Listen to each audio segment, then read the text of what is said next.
we've already had a winner here today at Wembley. The Utility Kids Cup was taking place earlier on, and it's the Walk with TV Middle School representing West Brom that head away with the winner's medal and the trophy tucked under their belt. And speaking of trophies, this is the one that 85,000 fans have turned up today for. Yes, you go home with that, but you also go home with a place back in the Premier League. All eyes on today, though, however, with best wishes beaming in from the great and the good, connected to both of these huge football clubs. They sent all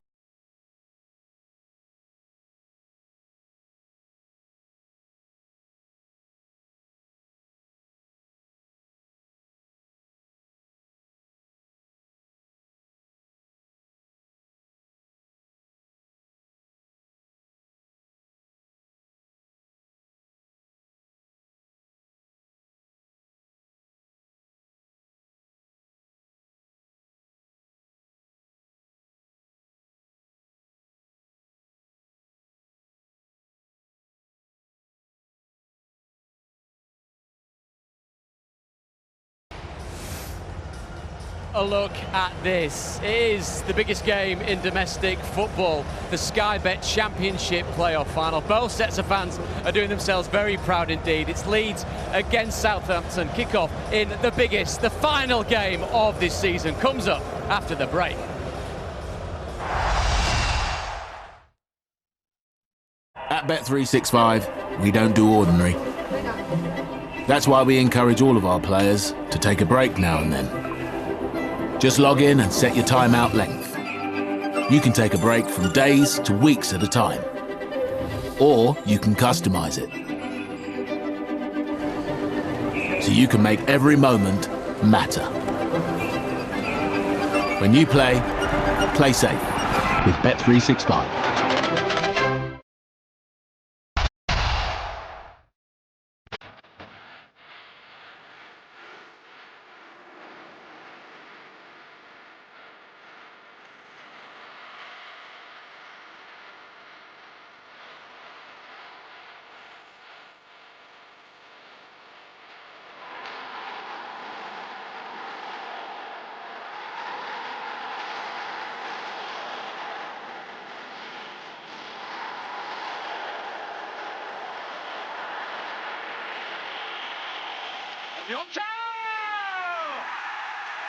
Stunning! A flash of pure inspiration.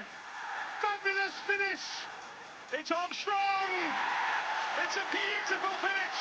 Oh, beautiful strike. Crescencio Somerville. Headline act again. It's Smallbone. Now this city roars. A moment of pure joy, and they have found themselves a place in the Championship playoff final.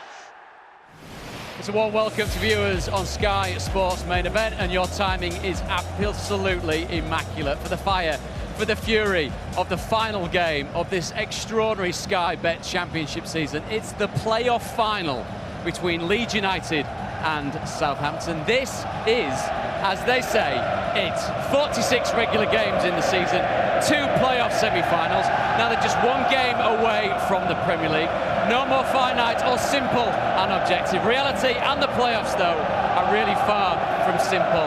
Let the drama begin. Your commentary team for this one: Andy Hinchcliffe, Don Goodman, and leading the way, Mr. Gary Weaver. Yes, thank you, David. The match that means the world to thousands upon thousands. The match that will mean millions. It's the football game that carries the most jeopardy. One more game, the end game, the game. Playoffs are 2 words that send a shiver down the spine of Leeds United. Leeds are facing their past to exorcise the ghosts of playoffs past. Leeds staring at the future, but they are burdened by their playoff history.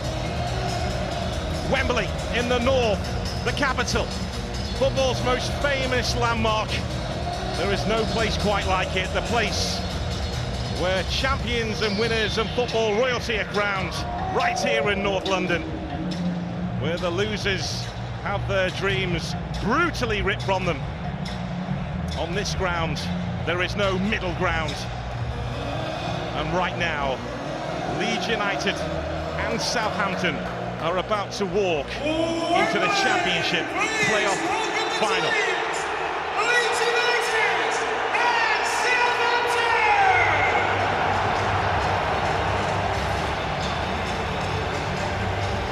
The spine-tingling moments that only Wembley can provide. This is the EFL's showpiece, the power and the wonder of the pyramid.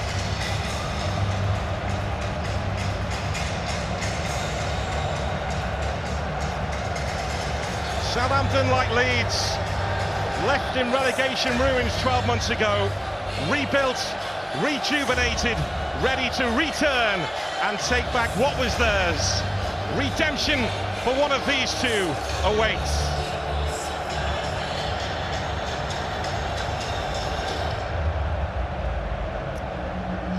The rain continues to tumble down. This isn't playoff weather. Please welcome to the pitch today's guests. The presentation party is led by EFL Chair Rick Parry, joined by Steve Birch, the Chief Commercial Officer of Sky Betting and Gaming. Ethan Ampadu, the captain of Leeds United for this one, again in the absence of Liam Cooper, who is on the bench. Leads the party down the line of those Leeds United players. Ilan Meslier wiping the rain off his tracksuit top. Daniel Farke is there. Normally, it's automatic promotion for him. This one has taken a little bit longer, but will Leeds United make it via the playoffs? Jack Stevens, the captain of Southampton. Southampton, who amassed 87 points this season. A lot of that down to the goals of Adam Armstrong, who loved the goal against Leeds United. Southampton with their 87 points, Leeds United with their 90 points. Normally that's enough, but not this time. The national anthem will be performed by Naomi Simon. It will be signed by Dave Shields. Performed by Naomi Simon, joined by British Sign Language interpreter Dave Shields.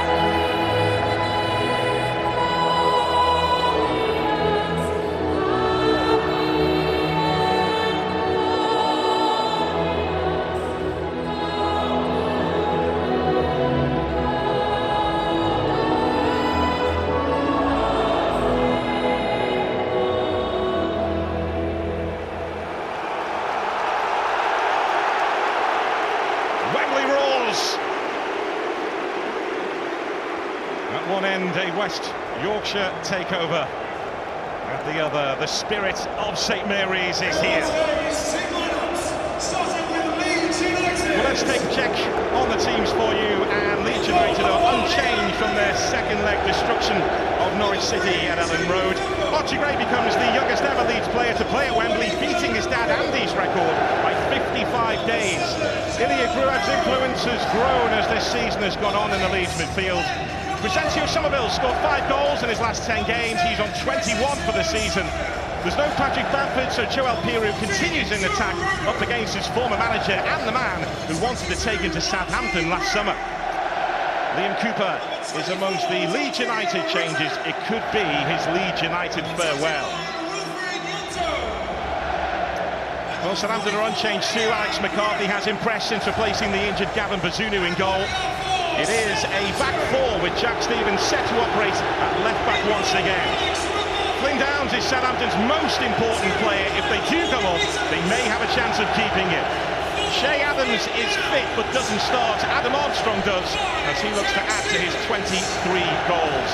Che Adams is amongst the Southampton substitutes, having won his fitness battle.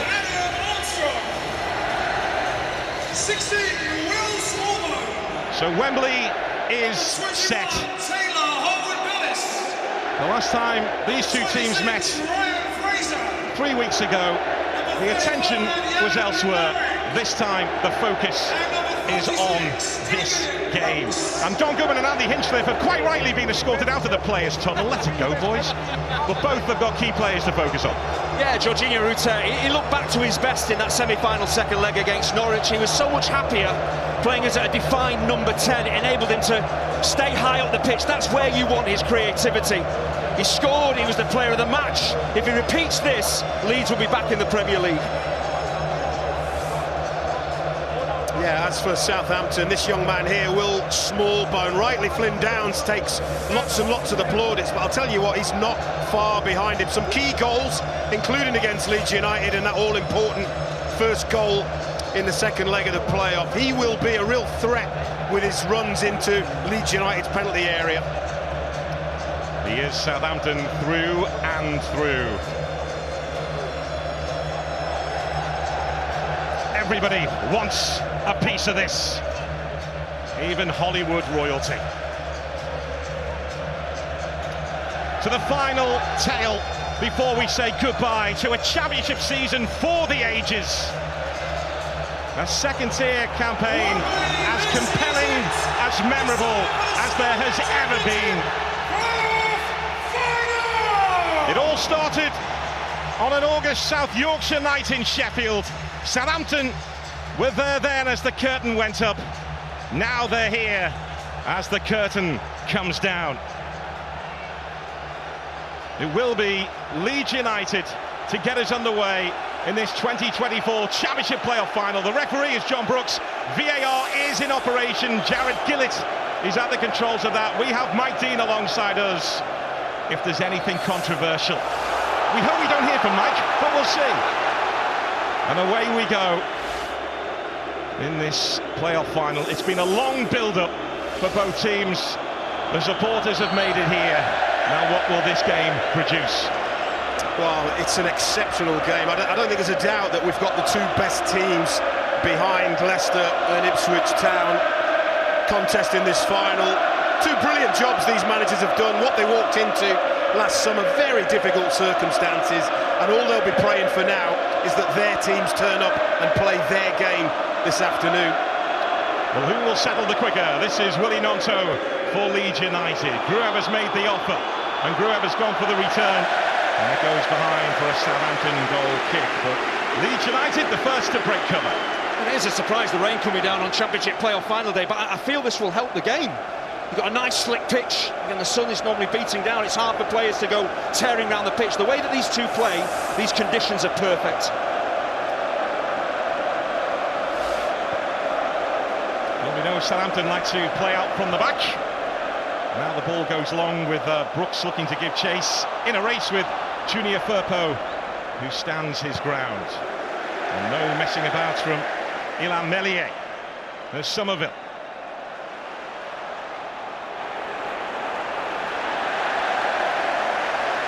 We were wondering tactically, weren't we, what these teams were going to do. They both have the possibilities of changing it. I'm really glad that they've stuck to what they believe in, particularly Daniel Farke and Leeds United. He added that extra midfielder at Carrow Road to keep things secure in that first leg. It paid dividends when they blew Norwich away. So I'm really pleased he stuck to his guns here. There's Archie Gray. Gray involved again. But there was that option. And Daniel Farke turned to that option because of the way Southampton got through the middle of Leeds on the final day of the season, when again Southampton were impressive against Daniel Farke's team. I think you get a sense that both coaches have put their team out and they trust their team to win the game. They're not thinking about each other. That's really refreshing.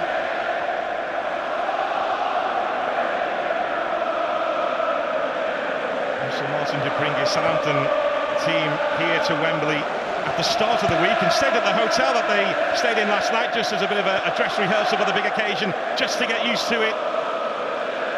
And then they arrived for business yesterday. Leeds also arrived yesterday and went for a walk around Wembley at 11 o'clock this morning. They stayed at a hotel in the shadow of the famous stadium and had a little look around the surroundings around about 4 hours ago. But Daniel Farke has wanted to keep the preparation as normal as possible.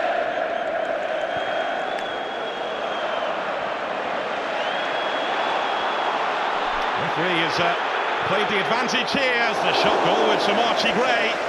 In the end, doesn't trouble McCarthy, but that could have been trouble for Southampton. Yeah, they were very patient, Leeds. They had plenty of possession, and then finally they got Rutter in the pocket. Archie Gray picks it up, and it's good to see him driving in. He's still looking to get on that score sheet. It's good refereeing as well, because there's a clear foul on Rutter, but Leeds still have the ball. Gray pushing forward from right back. He will continue to do that if Leeds dominate the ball. I'm really curious to see how possession plays out, because Southampton, the team that have had more of the ball than any other this season, they didn't have more of the ball against Leeds in the 2 regular season games, and I wonder whether that was slightly by design. Yeah, Southampton did the double over Leeds United in the regular season. The only team to do that to Leeds. That first one in particular at St Mary's in September was a huge win for Russell Martin because questions were being asked of him after losing the previous 4, but they responded in style that day, albeit the Leeds back 4 was a patched up back 4. Yeah, just looking at Southampton in possession, they pretty much switched the back 4 to a back 3. They'll let Walker-Peters loose down the right-hand side, so he's on the team sheet as a right-back, but they want him to play as far forward as he can, push Crescencio Somerville back into his own half. That battle, that's a key individual battle in the game.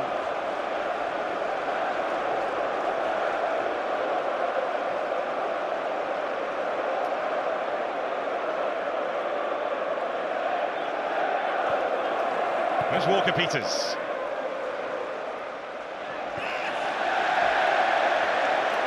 Southampton playing themselves into trouble, but as Russell Martin says, if you want to play this way, you have to take risks and be courageous and brave on the ball.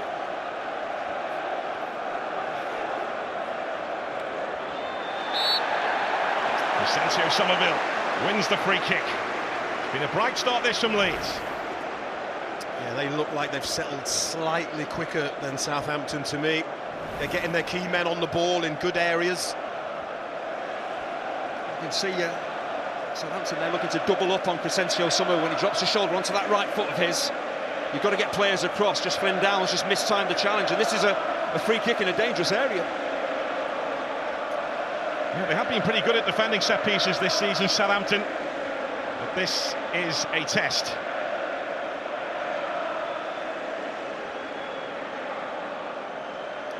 Rutter waits. Rodon is lurking right on the far side of the box.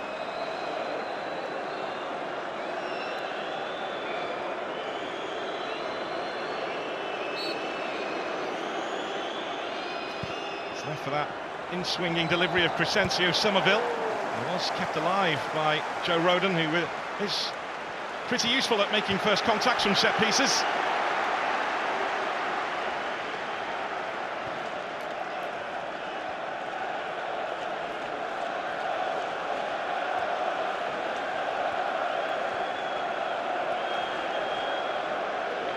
Nonto.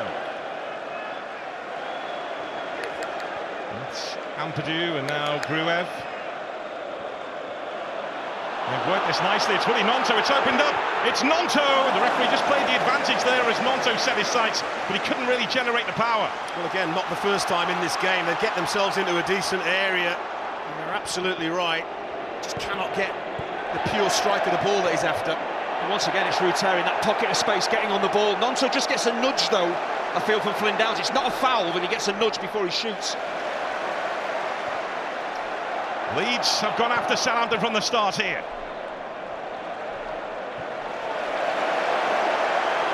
There's Kamara. He's up against his best pal in Joe Aribo today. The two have not spoken this week, apparently. Nonto thought he was impeded there, but the referee having none of it. Stevens given away from him. It's a nervy start this from Southampton. Rutter trying to trick his way through. Rutter's back for more. That's Downs, and Southampton, who look a little bit rattled here from the off. And that ball goes out of play. Yeah, they absolutely are rattled. There's no doubt about it. They haven't started. They're normally so much better in possession of the ball, but Leeds aren't letting them settle, winning the ball back high. And this is Nonto on his weaker side, just doesn't get the accuracy or the power. But it's a brilliant start from Leeds United. And it's how many touches Jorginho Ruter is getting as well, playing in that number 10 position. That's where he wants to play. Let Peru lead the line. And that's a foul by Junior Firpo, and this might just give Southampton a chance to settle. Yeah, do you know what? It's not a great challenge. It didn't look a great challenge. You just wonder whether conditions may have played a part. Possibly just slips. I think maybe loses his footing here, Junior Firpo. He does, and that's why he catches David Brooks. A word from the referee, and nothing more. Well, you can see there, Leeds United, it's not just the fact that they're having way more of the ball, it's where they're having it. They're having it in Southampton territory, and that is really important. And they're getting Ruter on the ball in those dangerous areas. Exactly the start that Daniel Farke would have wanted. Just needs a goal now. Joel Peru away from Harwood Bellis. There's Somerville. Pass was on as well. It was on Nonto. A little bit of space. Drop of the shoulder from Stevens. Fraser. There's Flynn Downs. They need the influence of Flynn Downs here, Southampton, just to try and spend a bit of time with the ball. There's the value of Flynn Downs. They're under pressure. You see Russell Martin applauding his team. It was Ryan Fraser who played it square, but if Flynn Downs doesn't show for that pass, Leeds step onto them and pinch the ball back high up the pitch. So Flynn Downs is vital to the way the Southampton play.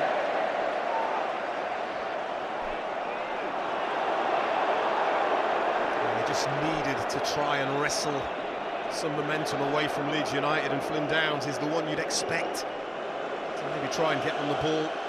But this is good. This is what they need to do, just for a minute or two. Slow the tempo of this game down a little bit. There's Fraser. Stevens will have to readjust and lets it roll through to Alex McCarthy.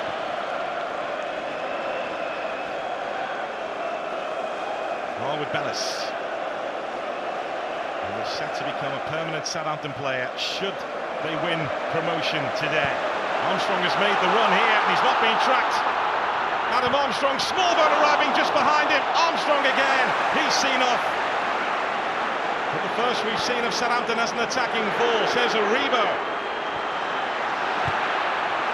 But the way Adam Armstrong raced in behind Leeds United, that will be a concern for Daniel Farke. That was excellent. I'll tell you what, Leeds owe a debt of gratitude to Joe Rodon.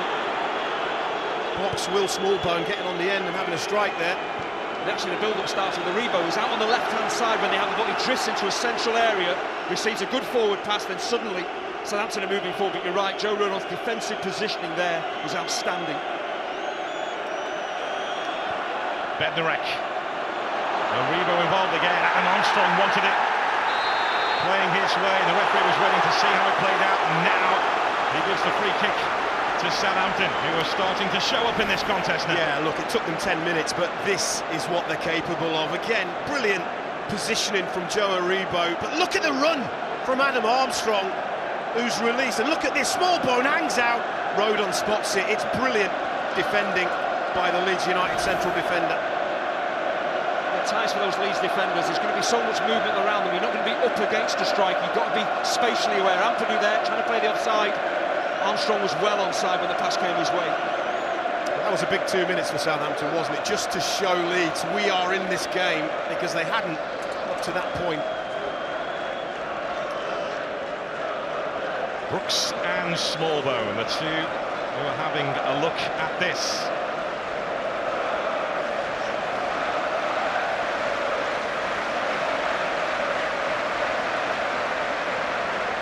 Attacking the end where almost 40,000 Leeds United fans are housed.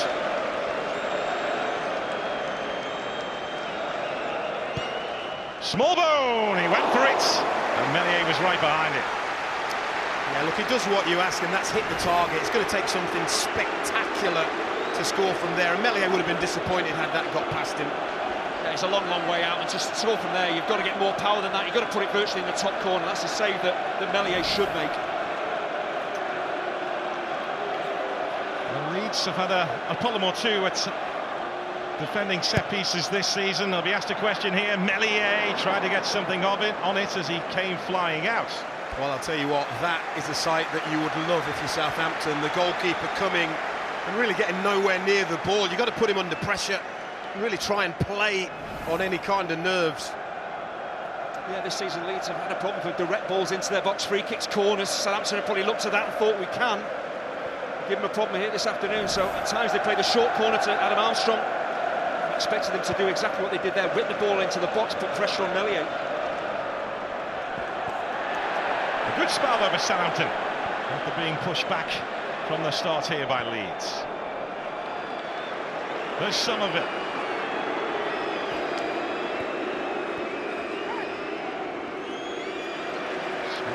Prodding the ball away from Joel Piroux, who's got the responsibility of playing in that number 9 role again for Leeds today in the absence of Patrick Bamford, who's out with a knee injury.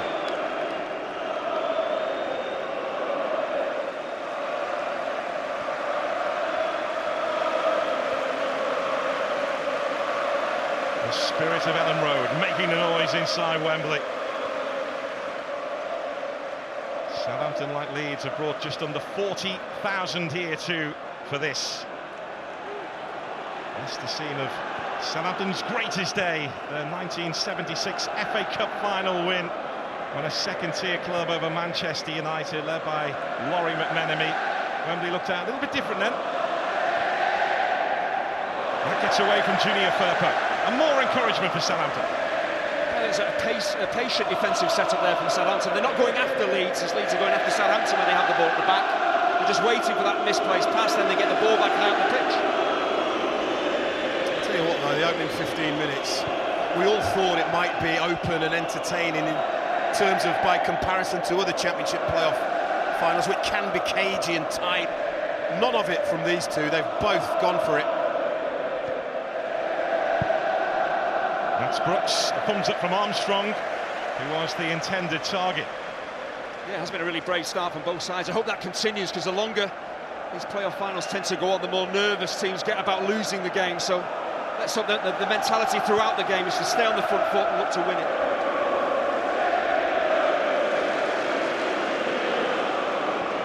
Archie Gray looking for Nonto, who protects the ball well. There's Gray again. Now Kamara, Nonto's gone down.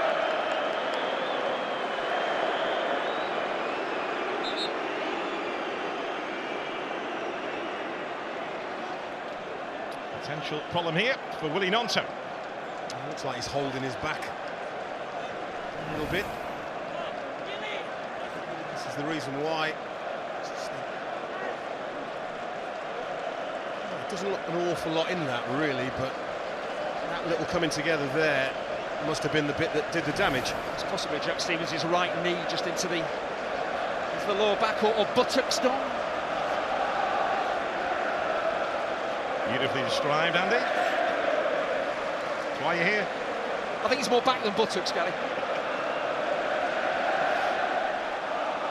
Looks like Willie Nonto is OK to continue for now.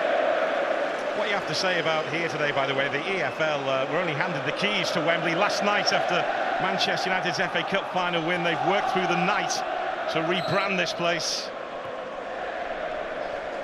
Made it look the way it is and made the two teams feel right at home here as the sun peeks out over Wembley. Normal weather is resumed. For now. Joel Piroux in a scrap with Bednarek, and Piroux was the intended target of the return from Willie Nonto. It's too much on. Yeah, this is maybe where you want him to be a little more patient. He's probably got a one-on-one against Ryan Fraser if he gathers that ball in.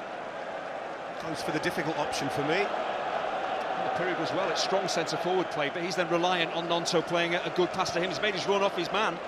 Just that the pass from Nonto was really poor. Piroux. Ruter. It's so difficult to knock off the ball when he's at full pelt, Jorginho Ruter.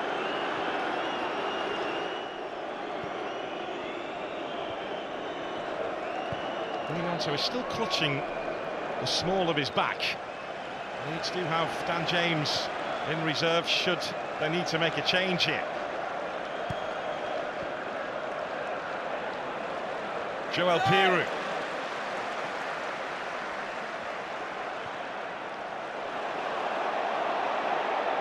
Junior Firpo, Somerville picks up again.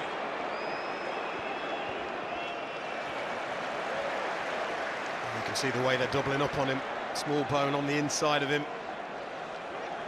Not allowing him in on that right foot. He's picked up now on his right foot. Crescencio Somerville, he tried to guide it into the path of Nonso.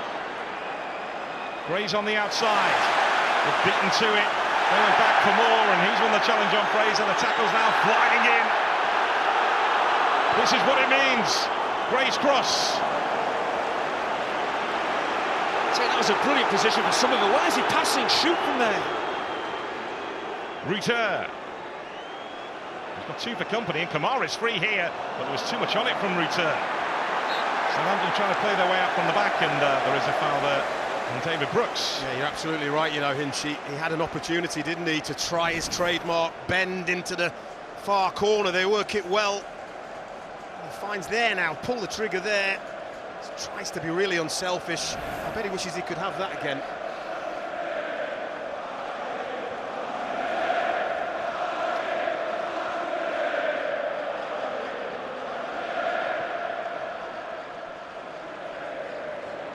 There's Harwood Bellis.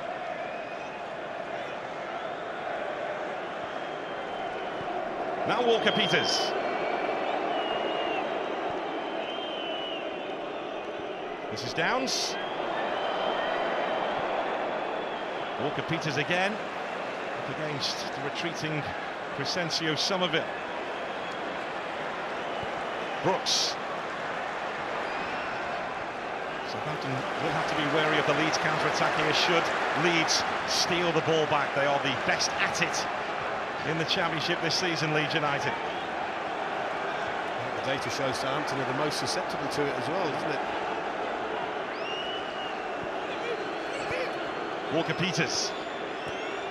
Well, this is more what Russell Martin wants to see from his Southampton team. A structured way to get into the final third of the pitch with as many players as possible to try and pen the opposition in.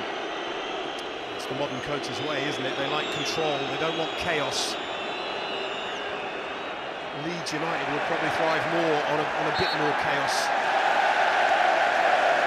It's a really good defensive setup there from Leeds. They don't go chasing after the ball, they allow Southampton to have it and then just bite in when the time is right. If you go chasing after the ball, Southampton will move it around you, they'll use the space that you leave and they'll hurt you. The coat's off. It's amazing to think that Daniel Farke did not want to be a manager at all. He felt it was too much of a risky job, so he became a sporting director instead at a club in Germany at Lippstadt. He had to take charge because the manager left. He did so well, the sponsor said, if you don't manage the team next season, we will pull out.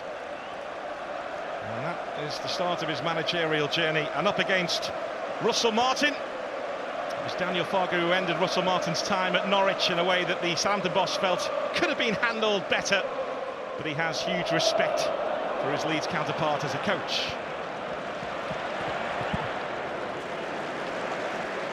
He's embraced the playoffs, hasn't he, Daniel Farke? Having had 2 automatic promotions, it's completely different when you find yourself in this situation. There's Ruter, chance to fly at Southampton here.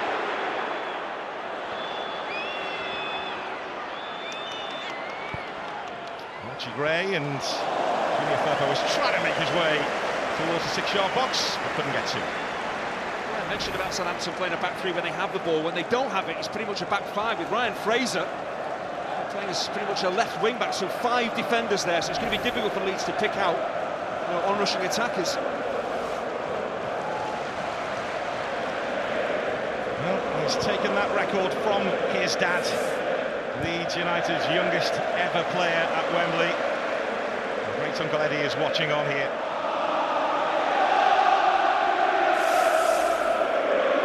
I'd say what, some genes? Oh, just a little bit, yeah. Just a little bit. His younger brother Harry is coming up on the rails too, a winger who scores goal after goal at the Leeds United Academy. Amazing to think Archie Gray had not made his debut until the opening day of this season. His technique, his ability is undoubted, but his maturity, how he's coped with everything that's been thrown at him. He looks, built to play at Wembley as well. There's no panic from him. You get the feeling he's going to go right to the top, don't you? You really, truly do. versatility, and you're right, that maturity, excellent. Bit of room for Smallbone, and Armstrong has stayed onside here. Adam Armstrong!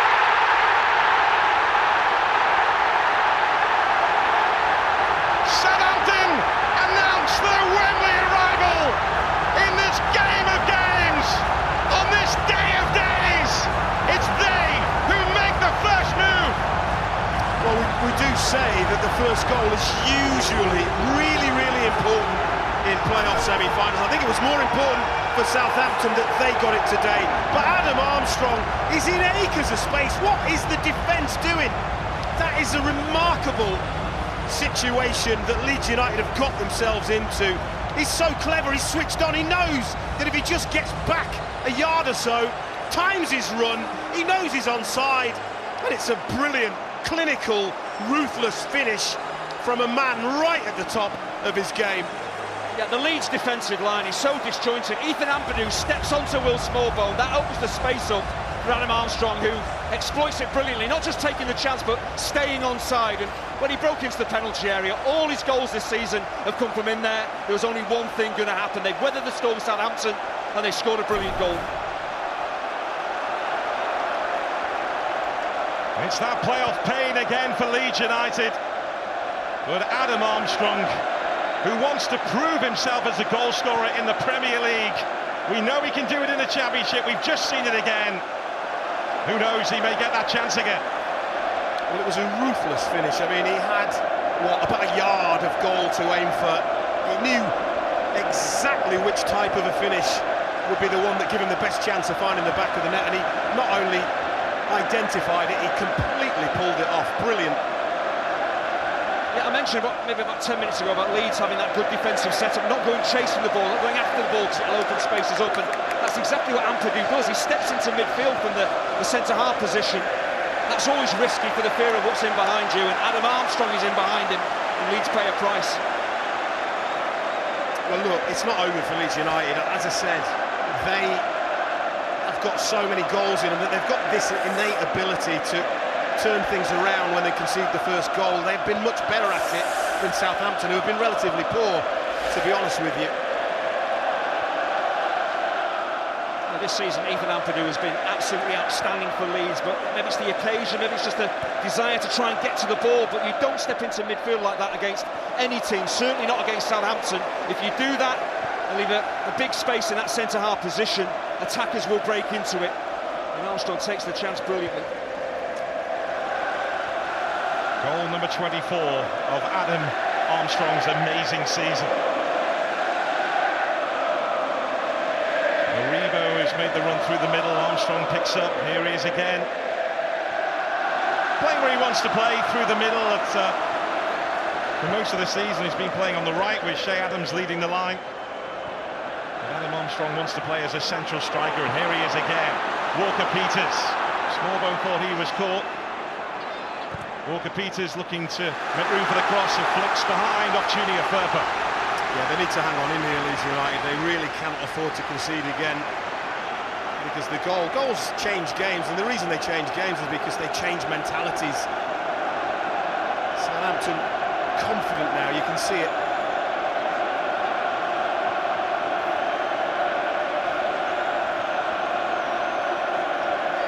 Bednarek is amongst those waiting. Well, short towards Smallbone, and the break on here for Leeds. It's 4 against 2. And they don't make the most of it, as Archie Gray went striding forward. I tell you, Flynn's Downs does a brilliant job for Southampton there. They're in trouble, the counter-attack is on. He just gets close to Archie Gray. Yes, it's a misplaced pass, but it's under pressure from Downs. And that is the kind of situation that Leeds United have been ruthless in exploiting over the course of the season. It's very rare you get a 4 against 2, but you're right, Flynn Downs, magnificent.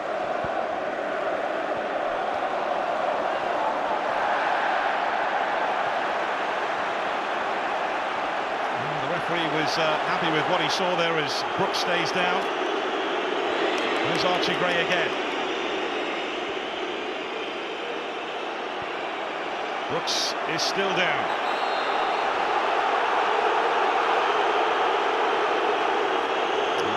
Bringing play to a halt, so The on loan man from Bournemouth can get a bit of treatment here, holding his left shoulder. Yeah, do you know what? Initially I thought he took a little hand off in the face, but it's the way he lands on that shoulder. Painful one. But this break, it might do Leeds United a little bit of good, actually. Just hope he's okay, David Brooks.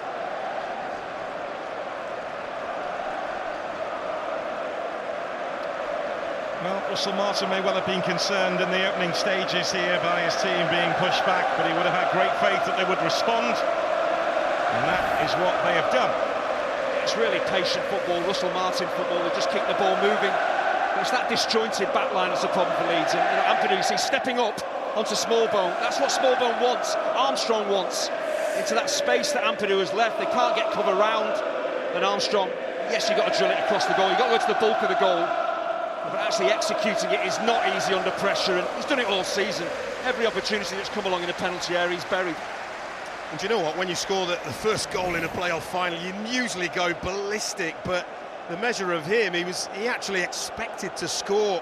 Very calm, casual celebration.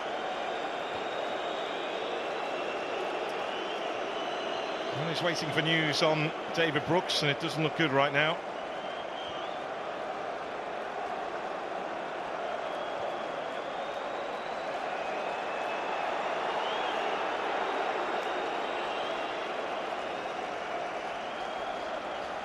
Well, Shay Adams could be an option, going through the middle and moving Adam Armstrong into the wide right position where he's operated for most of the season, should David Brooks not make it back here.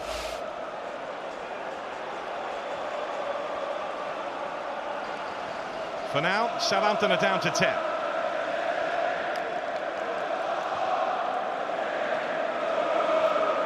Archie Gray to Nonto.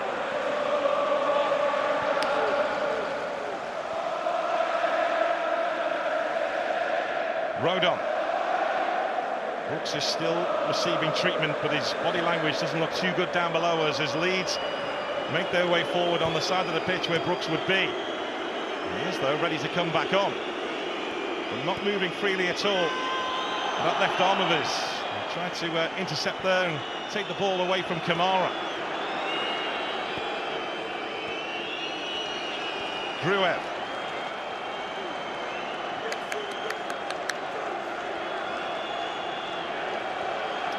Surely cannot continue. He can't run freely at all. He's playing in a different generation. I broke my clavicle once in a game and ran around just like he's doing now. It is painful, but in this day and age, you have to come off. If it's the playoff final gone, of course you want to stay on, but the medical team got to speak to Russell Martin. You've got to do what's right for the team. It'll be hard on Brooks if he has to come off, but if he can't run and he makes a mistake that costs Southampton, then you've got to do what's right for the team. Is anybody else looking up the word clavicle? Don's pointed, I know now. There's Walker Peters.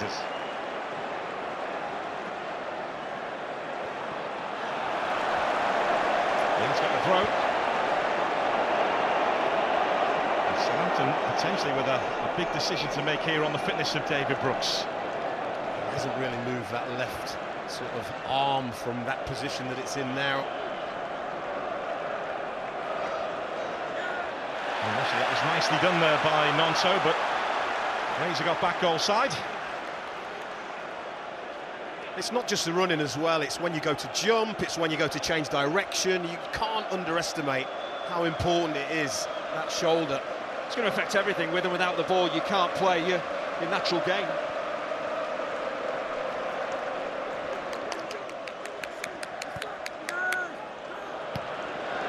Hooked away by Fraser. Nonto. He's scurrying back again and helped out by Bednarek.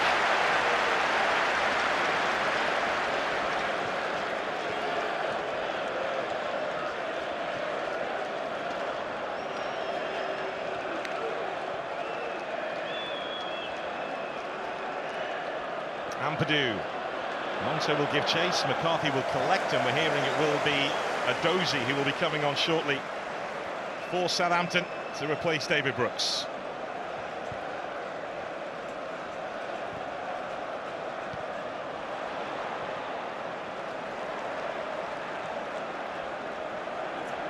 There's Walker-Peters. And David Brooks has just looked towards the bench. He's given them a thumbs up. But he's not moved that arm, and Southampton will have to make a decision here. I think it's a decision that needs taken out of his hands, to be honest. Of course, he's not going to want to leave the pitch. But look at that movement there. He just can't. He's holding it now. He just can't continue. It's really unfortunate. Yeah, it's a sad end to the afternoon for David Brooks. As we know, he's had so many personal issues to deal with his illness that he thankfully fought off and fought his way back from. But unfortunately, he cannot continue in this playoff final because of that shoulder injury. He's tried to fight on.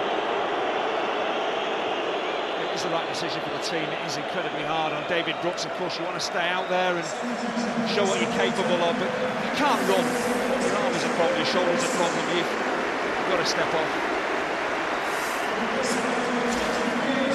So on comes Sam Adozie, the winger, to replace David Brooks. You can see how heartbroken he is as well. David Brooks, it's heartbreaking, the biggest occasion. He just wanted to be a part. Look, the best thing his teammates can do for him now to take away some of the pain is to go and win this game.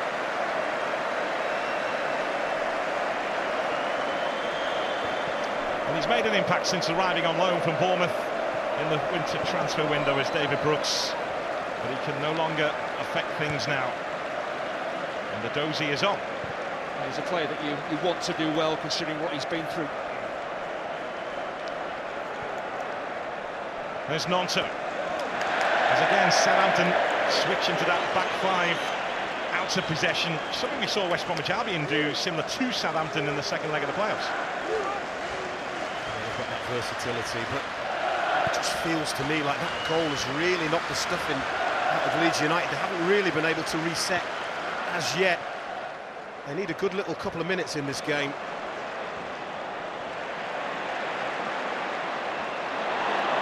Somerville. Grant again was after it.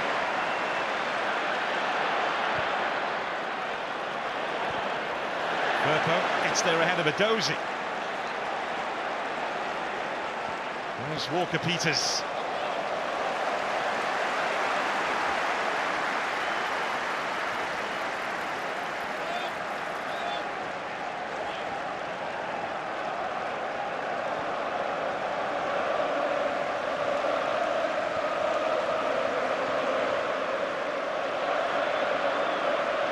Stevens into Smallbone.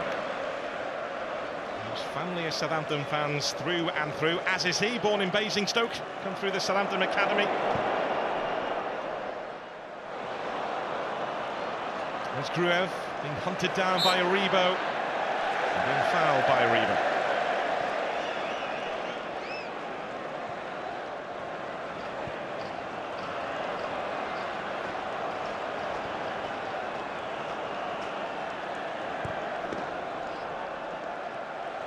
Daniel Farker was back his Leeds players to come through this. This means everything. We've started brightly. Southampton then responded and struck through that goal from Adam Armstrong. There hasn't been a response yet, as we're saying, from Leeds. 7th minute, the Nonto shot, I think it was. Well, they've had the ball, but the problem is that they're not getting the ball up the pitch. They're not really hurting Southampton, so having possession is one thing, but you need to be a threat with it. The Leeds aren't at the moment. Archie Gray left grounded. Once again, Flynn Downs is putting himself around.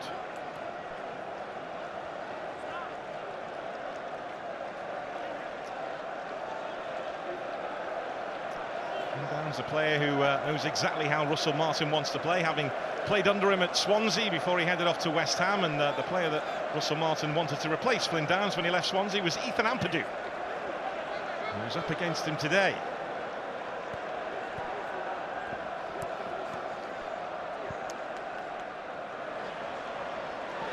With the clever feet, and then was caught. A yellow card shown to Bednarek. I think John Brooks, the referee, has tried as hard as he can to keep the cards in his pocket, but can't let that go. Yeah, I think Bednarek probably feels where he makes the challenge will enable it to be just a free kick, but he goes through the back of Rute, should be booked for that.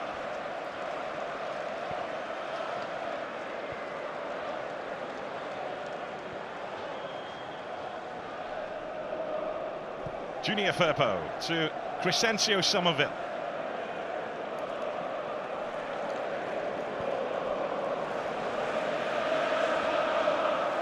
There goes Ampadu. Now Kamara, bit of room here for the Leeds midfielder. Likewise now for Archie Gray. There's Gruev. Gruev again. Ampadu. Now Junior Firpo.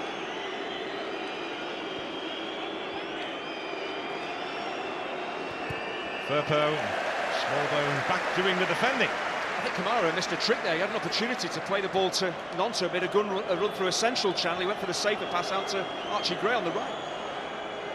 There's Somerville again. He's got two for company. He's getting used to that, and he's forced a corner. Yeah, he was boxed in, and that was the best that he could hope for. He's done well there, Somerville. I think in the main, Southampton have played him pretty well.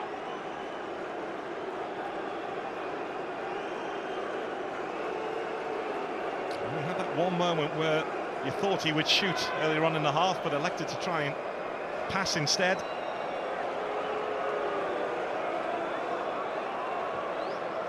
Moved on again amongst those waiting here.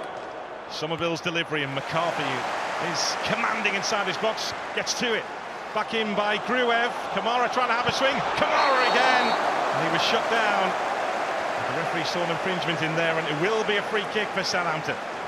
Yeah, Bednarek didn't know that. He got himself back in a position to defend. It's good from McCarthy there, and it's just helped back into an area. Is it handball? Yeah, I think it's Piru. Piru's right arm comes up, elbow comes up. I'm sure that's what it's been given for. Yeah, that was it.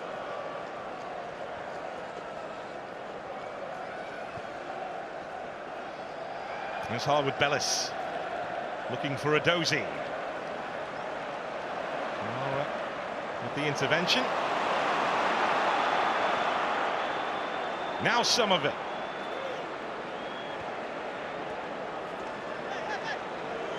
Rute. By the retreating Walker Peters. Again, plenty back for Southampton. Again, they're doing the job. There's Somerville. Somerville trying to trick his way through. Adozi stands his ground that time. There's no holding back there from Downs or Gruev, and both got back to their feet somehow.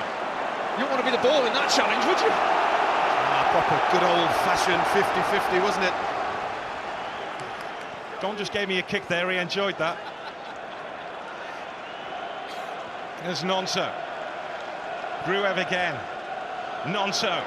Leeds are looking to rise up again here.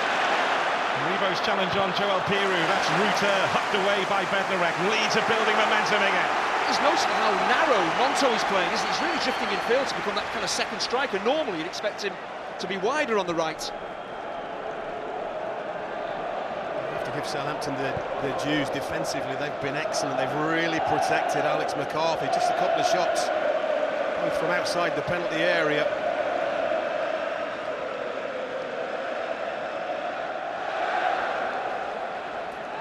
Just need to try and overload on the edge of the box, around the box, and on the edge of it, Daniel Farker with wingers coming inside, number 10 and number 8 as well, if possible.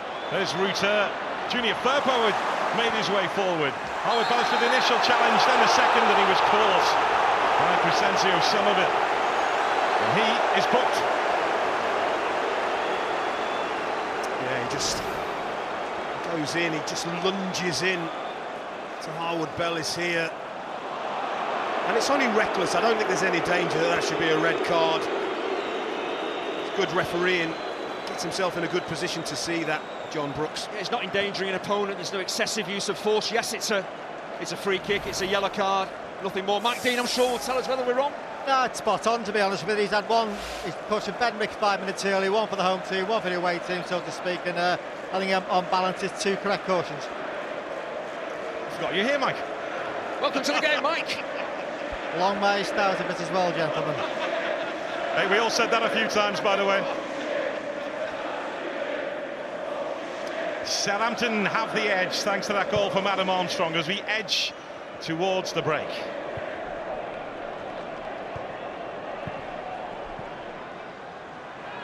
Here's Adozie. Adozie caught by Junior Firpo.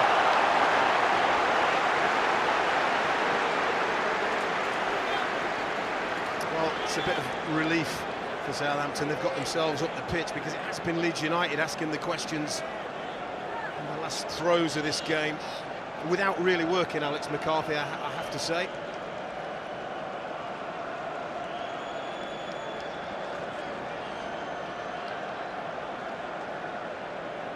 They've had a couple of moments to regret. You think back to that counter-attack when it was 4-on-2 and didn't make the most of that. As we mentioned earlier, the Somerville decision to shoot, or to pass rather than shoot, at the other end. Smallbone is standing over this and surveying the scene. There's a plan in the middle of all this. It's Adam Armstrong! Big save from Meslier! Leeds were outwitted, apart from Ilan Meslier. And then the foul by Fraser, and that will be a yellow card for him as Leeds look for something on the counter-attack. Well, he probably gets the yellow card because he kicks the ball away. It's a stupid thing to do from Ryan Fraser. It's a really cheap yellow card. I understand he's trying to halt the Leeds United counter-attack. But you know now, don't you, this season, you've been told if you kick the ball away, you'll see a yellow card.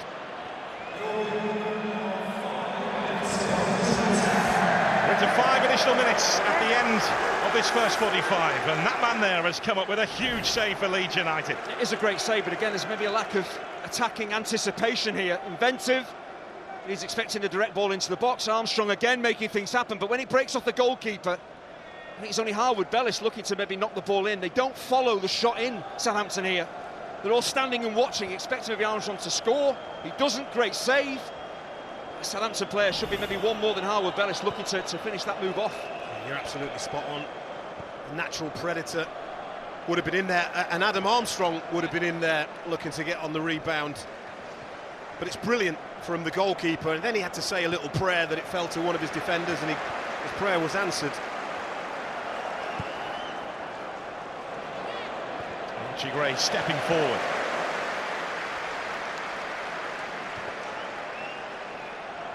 He had a difficult end to the last campaign, Ilan Meslier, when Sam Allardyce dropped him as Leeds looked to survive in the Premier League. But what he's just produced there, well, they got that man's seal of approval. Nigel Martin watching on.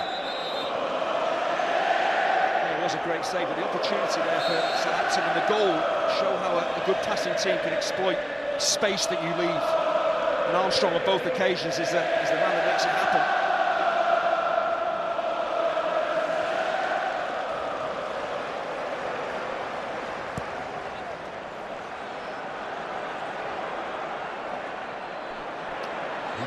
Getting back, doing the defending, thought he was fouled, the referee having none of it. Now he's played the advantage as Southampton make their way forward with Downs. Here's Fraser, plenty of work defensively so far.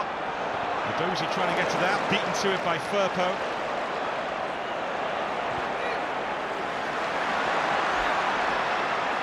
Walker-Peters.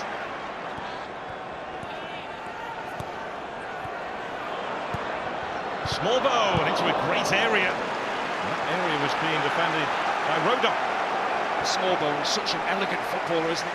Never panics when the ball is at his feet. He moves into space so effectively, and Leeds, I think they need half-time here because Southampton looking strong. Yeah, I'm with you on that. It is Southampton that are looking the more likely at this stage. Armstrong again, making those runs and making Leeds defend. But again, Ampadu steps up into midfield, the space is there behind him. Who's rushing into it? Armstrong making that move intelligently into space.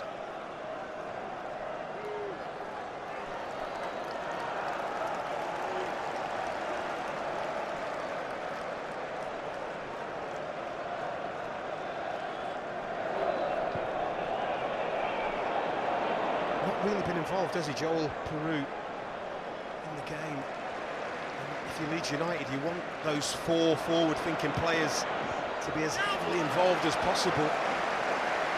Nonto, since he got the knee in the back, I haven't seen him. And that's a sign that things are going Southampton's way rather than Leeds United's. Yeah, Patrick Bamford was always going to be a big miss for Leeds United today in terms of what he provides to the structure of the team when he plays that number 9 role. But, knee injury has put him out of this. Daniel Farke just having a word with Archie Gray there about that long, hopeful forward ball. That's not the way Leeds play. You've got to be brave. You're a goal down, you're at Wembley, it's really tough, but you've got to stay in possession and move your opponents around. Downs again, gliding forward. There's Armstrong, Adam Armstrong, and that loops behind for another Southampton corner. But again, it's Flynn Downs who's played a huge part there. But Adam Armstrong has just been electric. He's making such clever runs. His movement off the ball, it must be a midfielder's dream. Look how he just holds away from the Leeds United defender. He's always going to take the strike on. A very two-footed player. He's a master of attacking positioning. He doesn't engage with defence, stays away from them, gives his teammates a forward pass. And again, as you say, he hasn't got a weaker foot.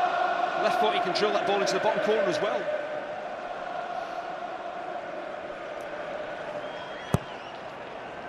Launched in, and Meslier again came for it and tried to get something on it. Didn't look the most convincing. There's Walker-Peters.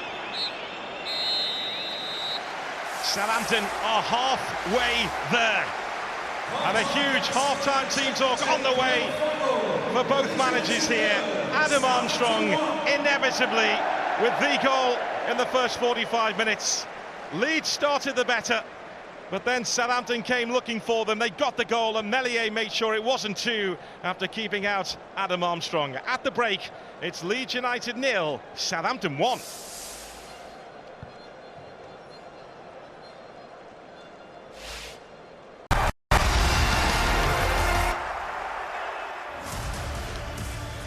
Bit of room for Smallbone, and Armstrong has stayed on side here. Adam Armstrong! Southampton announce their Wembley arrival! For a finish from Adam Armstrong, his 24th goal of the season. And speaking of cricket, the ICC Men's T20 World Cup coverage begins on Sunday the 2nd of June. That is, of course, on Sky Sports Cricket. Back here at Wembley, though, there's work to do in the second half for Leeds United. They've not had a shot since the 7th minute, which seems like an awfully long time ago. 45 big minutes coming up to rectify that.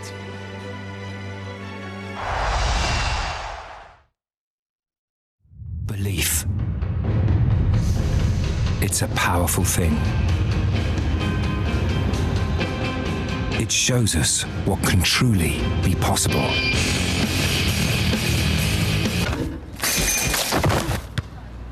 And that belief helped Sam's dad find space for a hoop after the split. As for the dunk, maybe next time.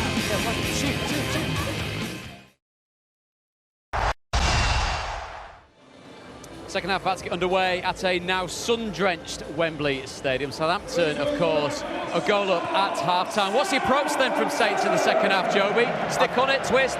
No, I think they'll absolutely do what they have done in that first half. I think they're actually quite comfortable for a change, not having as much of the ball. It's what they do with it. They'll invite that pressure on from Leeds United and then try and exploit that space in behind that we've seen, not just with the goal, but another couple of opportunities with Adam Armstrong's runs in behind. We know, of course, that they want to dominate possession, Neil, but how much, going off what Joby just said then, is potentially bringing pressure on, passing around their own box? It is, but I think Daniel James has got to come on, and when he comes on, they've got to get crosses in the box. Yeah. They get to the edge of the box, Pirro's in there, there's a couple more, and we come back, end up at the halfway line. Got to put the ball in the box to get any chances. I know it's not, natural football, but that's what they've got to do to create. I try from a striker's point of view, if you've had no touches in the opposition box in the first half, surely you're rattling a few cages. At half-time, that's the first thing I'm saying. Get the ball in the box, I'll be there. But I think at the moment for Leeds, it's a lot of in between. It's like they've come on the big stage and they're saying, I'm not going to do everything they've done this season. Somerville's coming inside a lot more than he has. No shots, not getting it. We used to be on the left-hand side, cutting it on his right foot, trying to find that back post. Ampadu's got to step up as well, making a lot of mistakes as a captain. He needs to come to the forefront in the second half. Okay, it's the final 45 minutes of this wonderful season. It's Leeds United trailing 1-0 at the break to Southampton. This is the Championship playoff final. Back to your commentary team, the three amigos, Don Goodman, Andy Hinchcliffe and Gary Weaver. Thank you, David. Well, both managers walked into chaotic situations in the summer.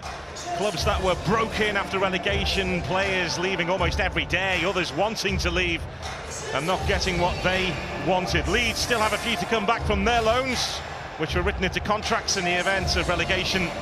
As for Southampton, on the opening night, they had James Ward-Prowse and Nathan Teller and Romeo Lavia in their squad at Sheffield Wednesday. All left, and almost every bid that came in was accepted, and that is what both managers have had to deal with, as well as instill their own style and the pressure of challenging at the top end of the Championship. Yeah, and that's why I really genuinely feel both managers have done an excellent job, because of the chaos that they walked into. It's never easy being a relegated team. There's a losing culture, there's players that want to leave. I think both of these managers have done really good jobs. Well, Leeds United right now have 45 minutes to save their dream. Adam Armstrong is flagged offside. The team's attacking the ends where their fans are housed in the second 45 here. I said, Don, it's really frustrating first half for Leeds, isn't it? Plenty of the ball, more of the ball than Southampton, but not enough threat. Yeah, when you look at that, 0.09 XG, there's the two shots, wasn't they? The Willie Gnonto one was the only one on target, dribbled to the goalkeeper, and that was in the 7th minute. That was the last shot that Leeds had. And when you think they've got four, without doubt, of the best attackers in the league, they need to do better than that. It's definitely a case of supply, isn't it? You supply Adam Armstrong, you know what's going to happen, but those strikers, dangerous attackers that Leeds have got, they just simply haven't had the ball in dangerous areas. There's Walker-Peters, who commits the foul on the retreating Ruter. Well, the one thing you hope from Leeds United is you cast your mind back to that incredible atmosphere at Ellen Road the other day. And the Leeds United fans, it's not Ellen Road, but this team need to get them involved, and the only way you do that, they're kicking towards their fans, they have to get them involved in this game. Ruter looking to get involved again. There's Stevens stepping into midfield, as he has done so often this season with those driving runs from the back. Adozie, it's Stevens! As Leeds United were almost opened up again. Walker-Peters doesn't get the free kick he was looking for. Somerville, a small bone, no way out for Leeds. Now there might be. There's Gnonto. After great work by Joel Piroux, who's gone for the return, but the ball goes the other way, and this is Archie Gray.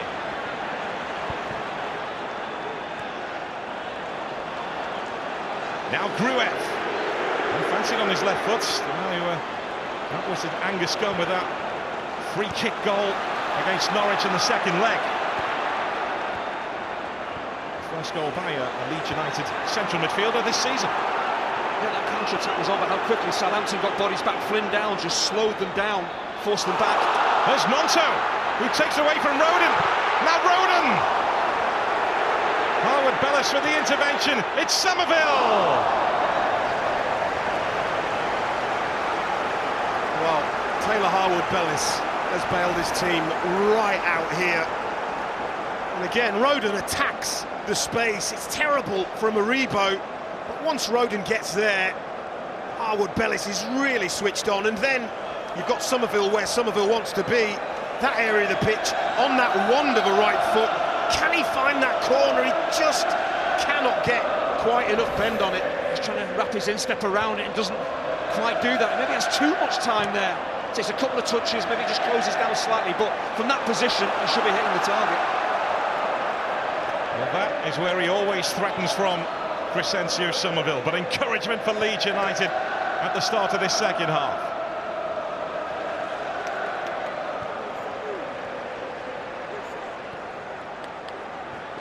There's Kamara to Gruev.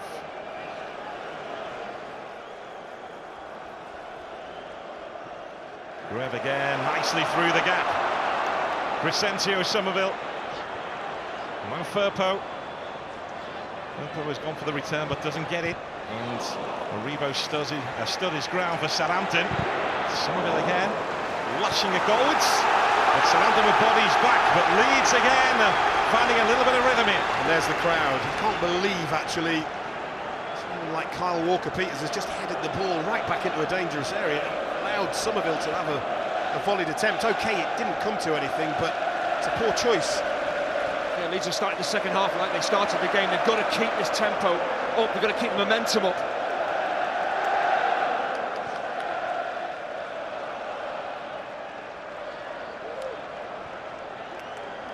Rodon.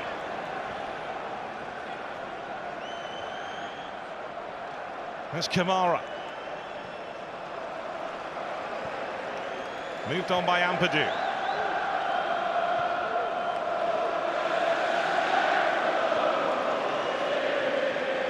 Kamara.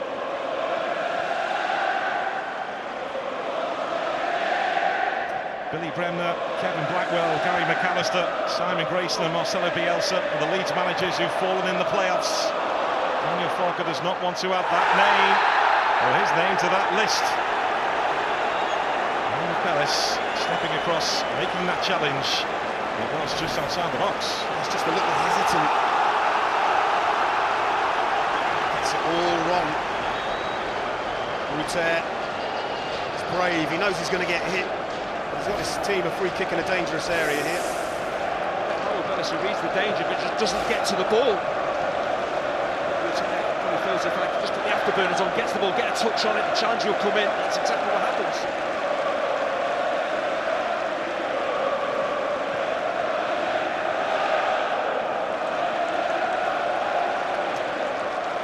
Leeds need a big moment. Somerville is eyeing this one up. Ampadu at the far post. And towards the near post, where again Harwood Bellis does his job.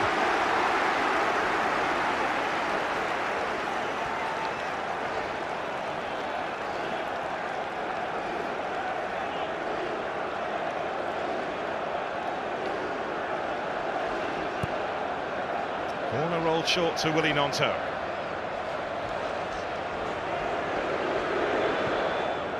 Gruev. It's Joe Aribo getting to that.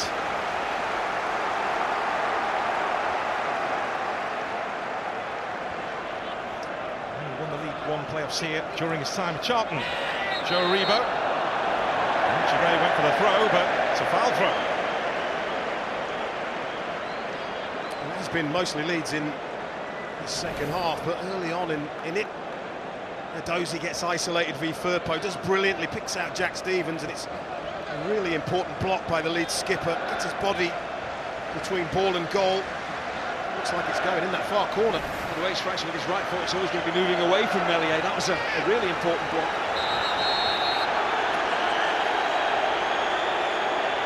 Well, Jack Stevens was taking his time.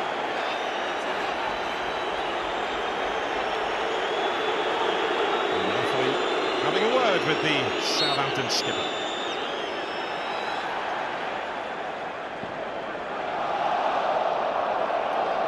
There's Ampadu, who was involved in a relegation playoff with Spezia when he was on loan in Italy last season, which he ultimately lost despite scoring in it. Downs to Aribo. Smallbone having to stretch, he couldn't get to it. Somerville. Piru. There's Piru again, he might fancy this. He was quickly hunted down though by Downs. Kamara flies in, here come Leeds again. Have they got Southampton cornered here? Joel Piroe away by Smallbone. Well, Southampton need to get their foot on the ball here. It's not dissimilar to the start of the first half, is it really, where it was all Leeds? They didn't really get going for 10 minutes, Southampton.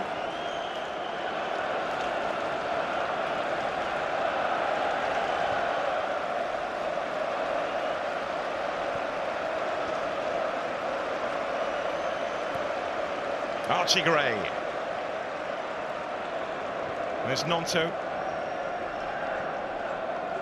Around the corner to link up with Gruev. Again, Downs doing the defending for Southampton.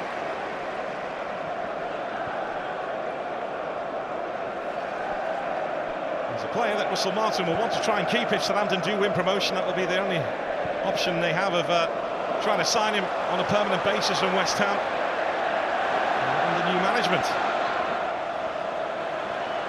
Some of it. Kamara. Somerville again. That's Firpo in support. Finds Kamara. Kamara. Somerville. Kamara had continued his run. He's had to check back now. This is Nonto. Now it's Archie Gray. Leeds looking for a bit of space here.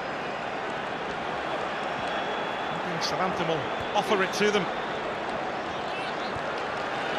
Now Rodon. Archie Gray again. Rodon again. Southampton getting through plenty of work off the ball. There's Jorginho Rutter. Gray again. This is all well and good. It's really disciplined defensive work from Southampton. They've really closed the spaces, not allowed Leeds to penetrate. But they are on the back foot, there's no doubt about that. Look at those stats.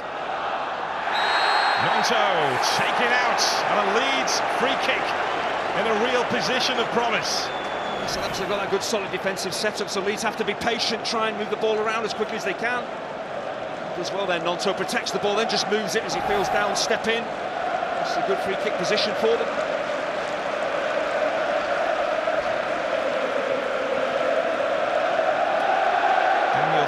Four promotions as a manager, but he's lost all 4 games against Southampton, and it's going against him again. But this could be a big moment for Leeds. Gruev and Somerville are standing over it. Well, they had that chat before the Norwich second leg game, and Gruev, cheeky free kick, caught Angus Gunn out. I'm sure that Alex McCarthy will be well aware of what Gruev is capable of from this position.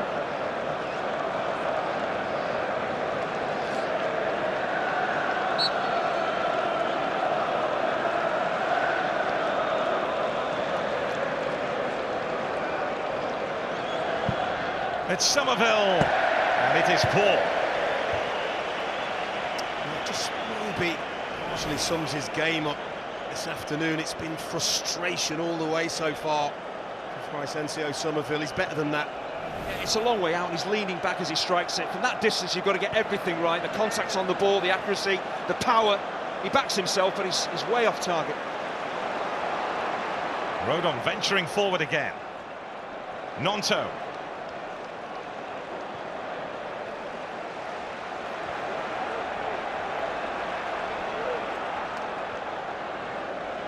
There's Kamara.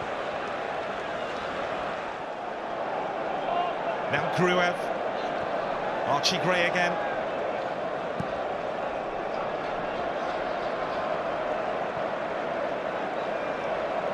Leeds go backwards and Southampton look to stand on their toes.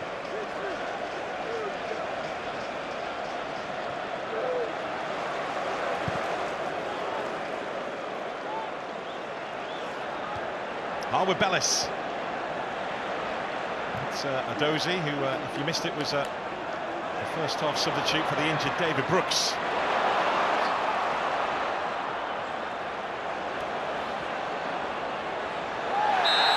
And the referee is keeping an eye on how that played out. Now gives the free kick to Leeds as Rutter hit the deck. Flynn Downs is furious. He feels that Rutter has just taken a bit of a dive here. There doesn't look too much in it. Ruter, for me, does have a reputation of going to ground, flopping to ground. There's a little nudge in his back. That doesn't knock him off his feet. He decides to go to ground. I can see why Downs is unhappy, because that's not a foul.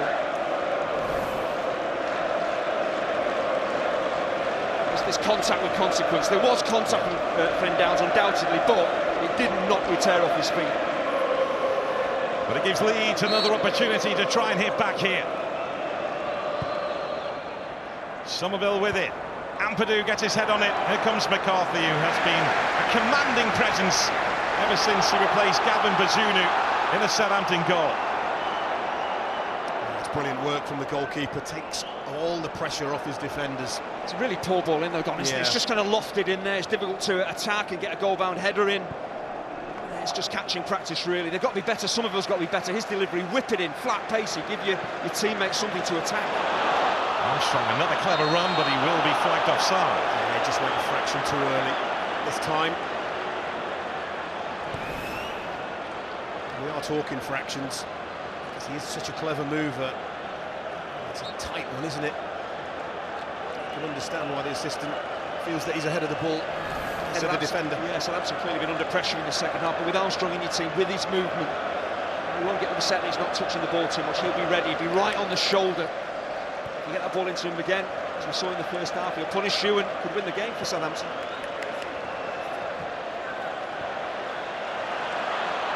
Adozi to Smallbow.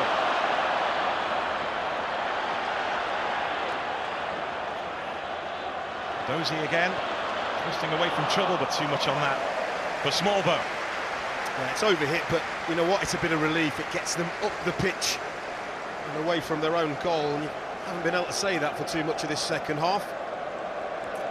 Well, we have seen some of the best football in the Championship this season being played by Southampton, and Russell Martin, another former defender who wants to dominate the ball. He disliked in his playing days chasing after the ball. He admits if he didn't play this brand of football, he wouldn't have been anywhere near being offered the Southampton job.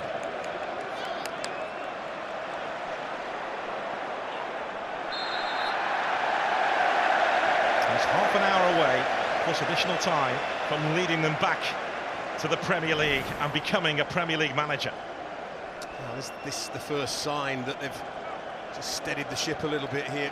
Southampton take the momentum away from Leeds. Yeah, they just managed to get their foot on the ball. They've managed to get into the Leeds half as well, so they're just taking the sting out of the match.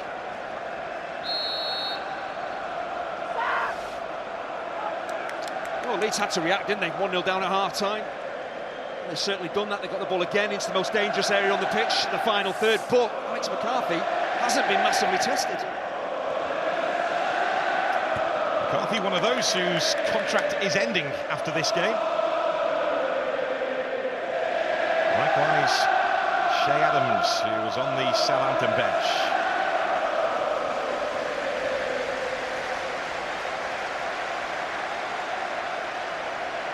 The chorus of their famous anthem.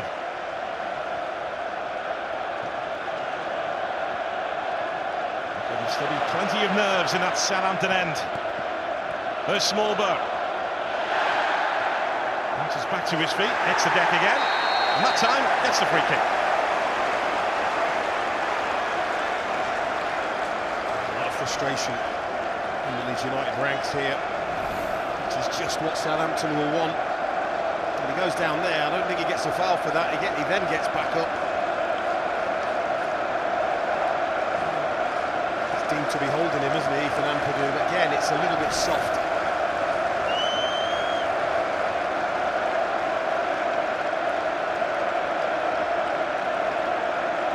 Southampton looking for the strike.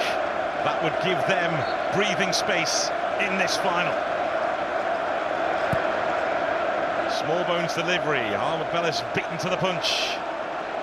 Junior Firpo defending stoutly for Leeds. There's Downs.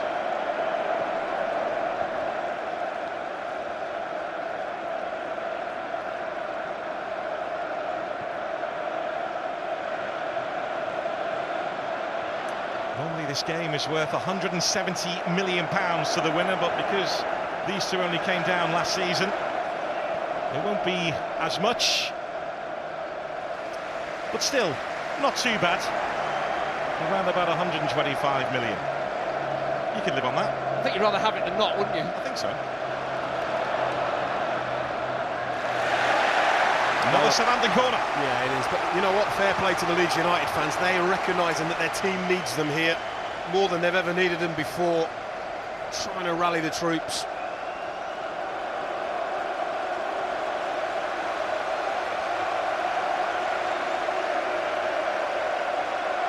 And the Southampton supporters respond.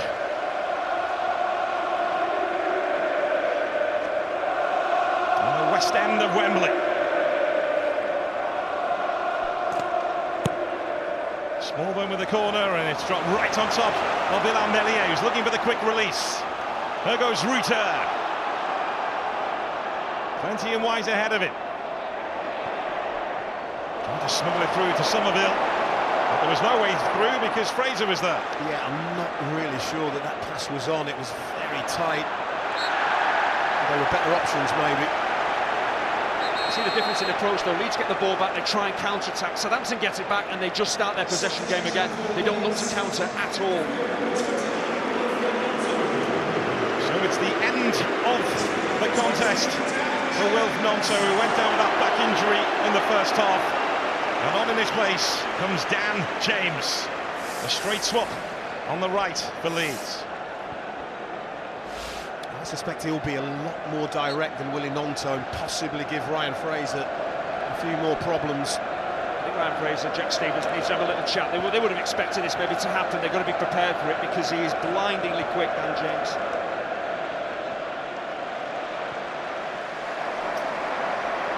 Just seen Southampton settle down with the ball again in the last few minutes. There's Fraser. Gray trying to stick with him. Meslier will gather.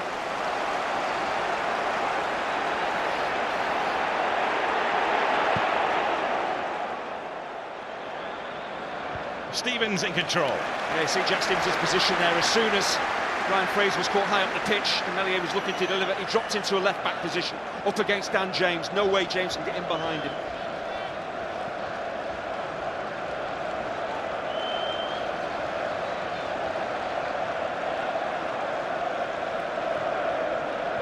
Gray. Downs trying to hold off Ruter. This is Gray again. Now Dan James. James with the cross. Peters stepping in from right back to get to it.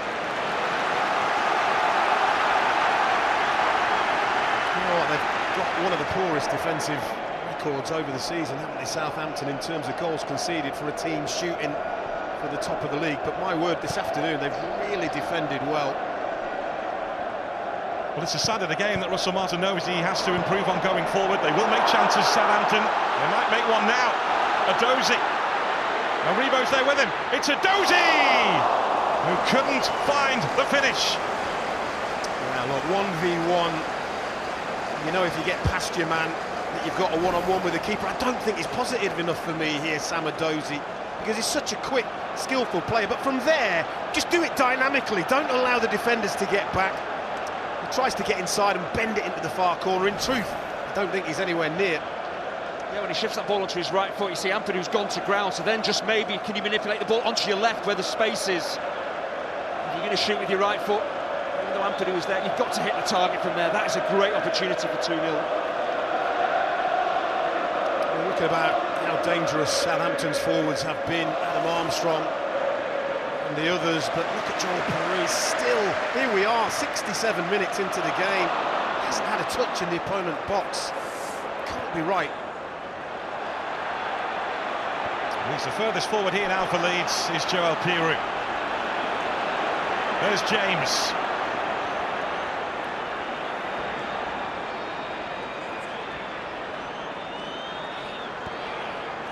Archie Gray.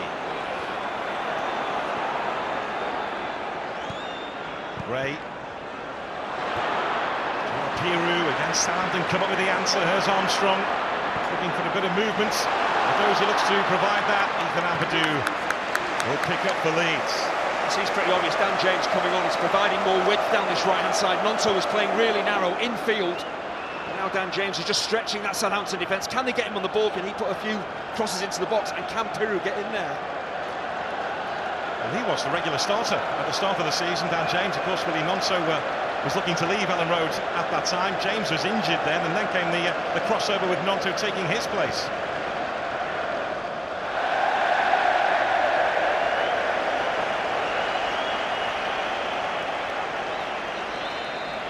So, Shea Adams is ready for Southampton, and he will replace Ryan Fraser, who has got through so much work here today on this Wembley pitch, both going forwards and going backwards. And he's being told to leave by the nearest exit.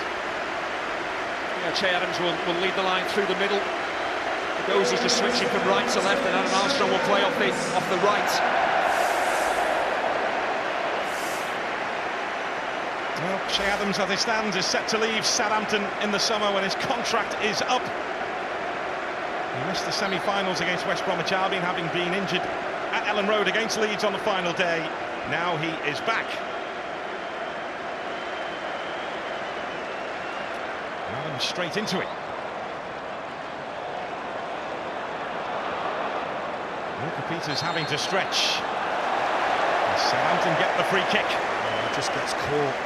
Peru, and again it's naive because it stops the play, breaks the momentum up.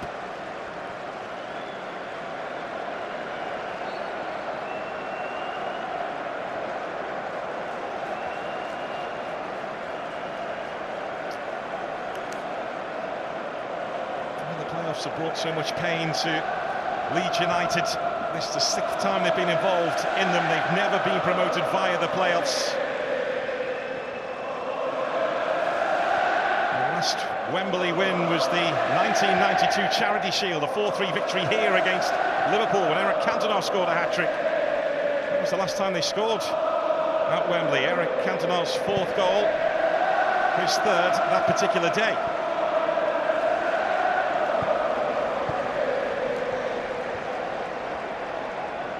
They need a hero here. Gruev.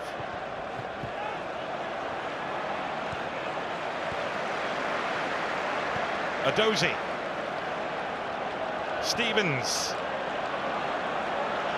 Trying to steal the ball back for Leeds.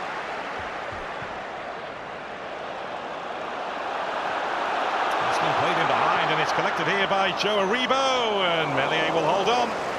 He's trying to pick out Shea Adams, but he's under pressure, to be fair. Archie Gray does really well, doesn't allow Aribo time just to hook that ball into the path of Shea Adams. Look, just leans into him there. It's enough to put Adams off. Yeah, it's a bouncing ball as well, so it's difficult to get that volley cross. Absolutely right. But Russell Martin again applauding his team, Jack Stevens. Their composure, their willingness to back themselves to play out from the back.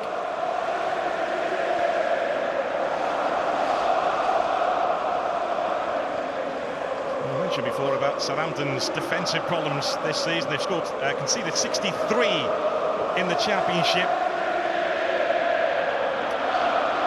Something that Russell Martin knows he has to try and work on with his Southampton team as they progress under his stewardship.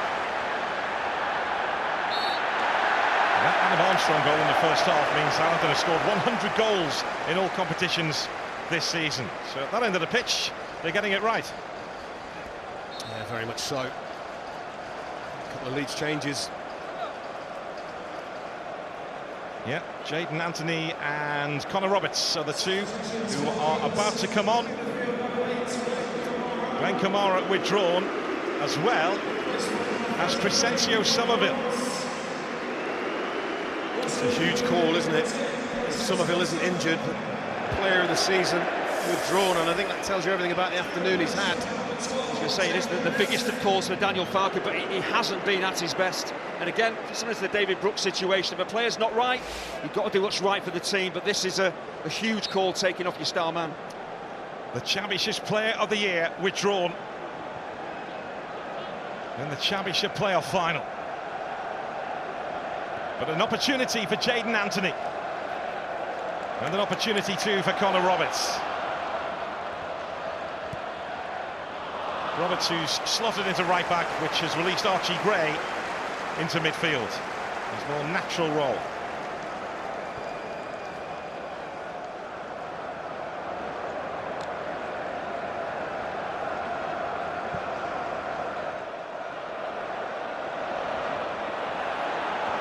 Bednarek. Once again, brilliant defending. Strong defending.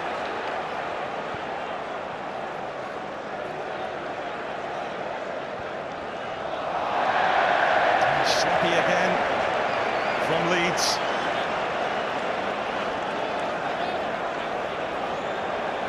Well, at the moment, Southampton are heading towards the Premier League. But you can see the Championship kick off again on the 10th of August on Sky Sports Football. And the Premier League starts the week later. Will Southampton be a Premier League club again? Last time for both of these two, it got worse before it got better. Leeds went missing for 16 years from the top division. And Southampton, like Leeds, ended up in the third tier. Well, this second half seems a mirror of the first, doesn't it? Leeds starting really well, tempo high, not necessarily opportunities, but dominating the game. But the longer the half goes on, does Southampton look more and more comfortable?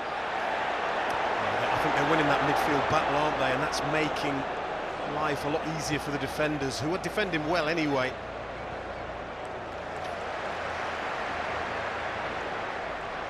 There's Stevens.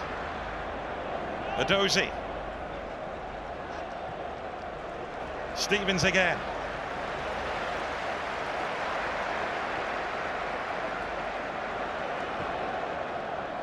Shea Adams the target.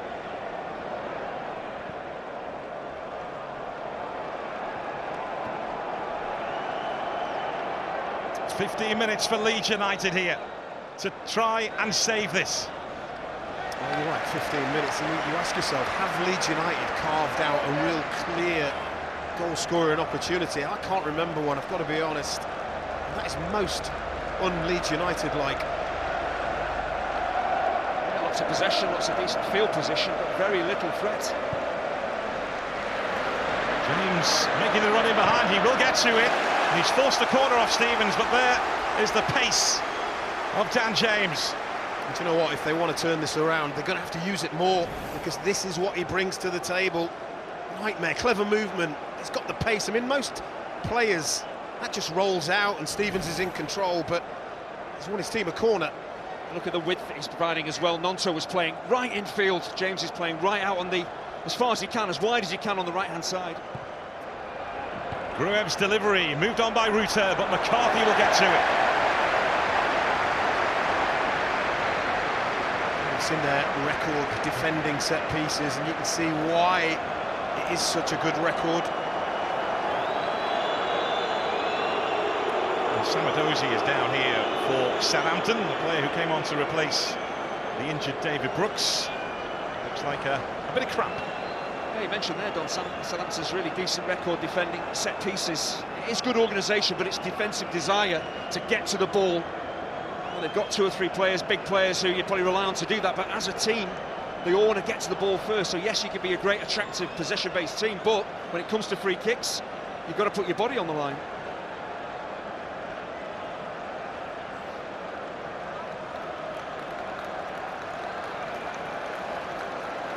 I think he feels this is a bit of a tactical injury. He looks really frustrated. He feels that it's taken away just a little bit of momentum that Leeds might have been trying to build up. Well, when Daniel Farker met the Leeds board, they didn't interview him, he interviewed them. They knew that he's a bit of a specialist when it comes to winning promotion out of this league. Set his players targets of at least 75 goals, at least 26 league wins, both of which have been hit.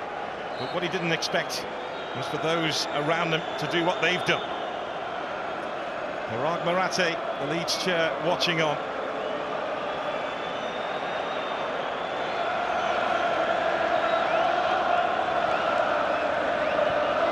Is it to be another season in the second tier for Leeds United, or can they find a way back here? They got themselves a free kick. Shea Adams is booked. I don't know, it just takes an eternity to decide what he wants to do there. He's actually lucky that he's able to foul Ethan Ampadu there, because if he doesn't, Ampadu's in a really promising situation. If he can just stay on his feet, cynically brings him down. There's a centre forward on the edge of his own box. Poor first touch, and you're right, it's just too laboured.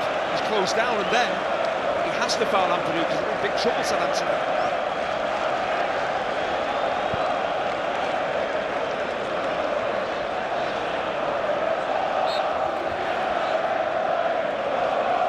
The clock is ticking.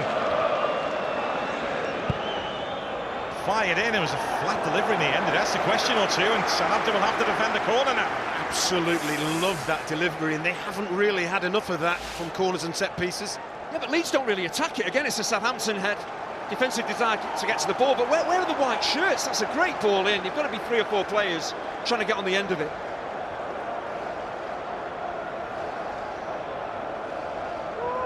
Gruev to take this corner for Leeds. McCarthy again tries to get to it, pushing his own players out of the way. He was unable to get to it that time, but here's Gruev again.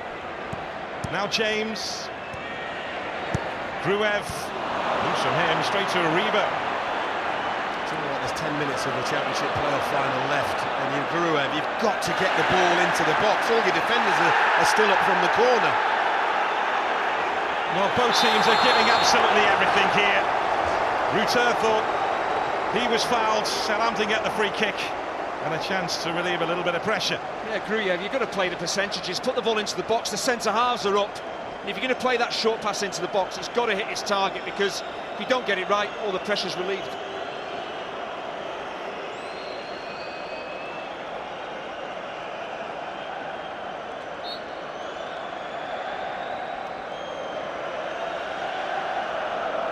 This chorus of Southampton's anthem rings around this place again.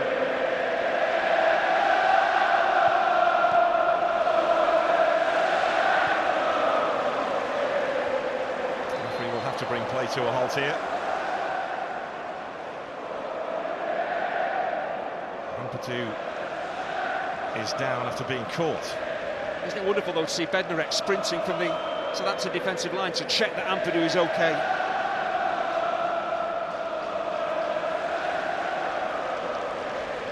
Mateo Joseph being readied by Leeds United.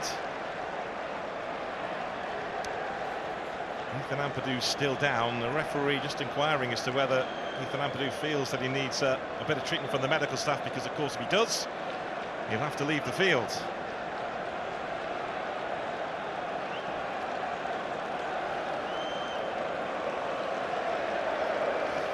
Ryan Manning being prepared by Southampton.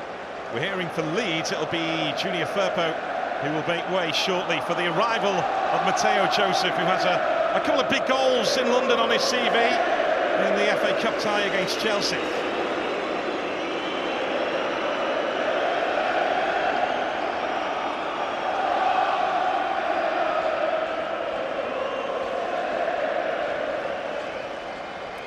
Well, they're standing shoulder to shoulder with their players who play for them in the hope they can rescue this. There's the Southampton change. Ryan Manning will replace Samadozi, who came on in the first half as a replacement for David Brooks.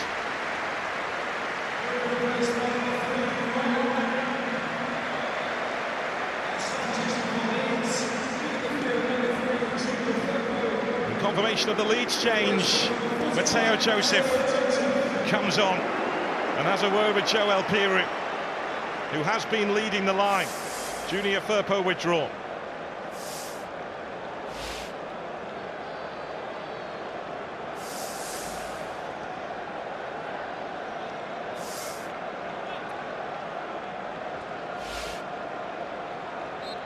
So Daniel Farker has brought on 20-year-old Mateo Joseph in the hope that he can be the rescue act here.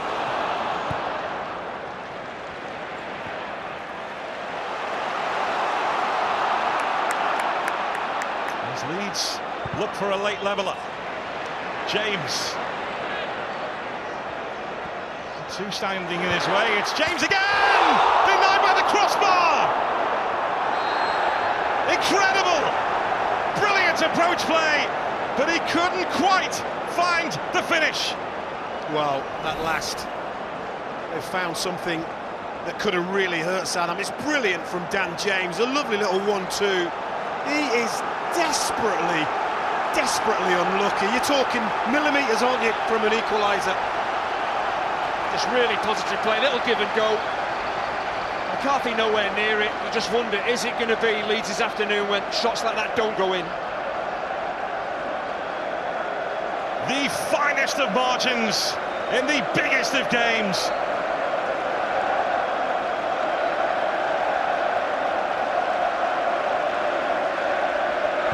As City holds its collective head. There's Smallbone. Adam Armstrong in the middle, away by Ampadu.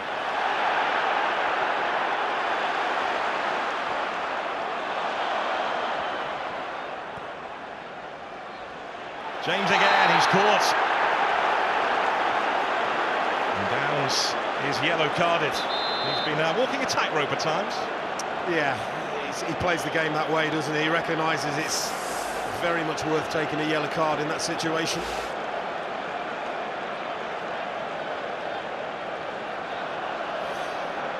All famous faces of Southampton's past. Winners here in Southampton shirts at Wembley. Adam Lallana watching on.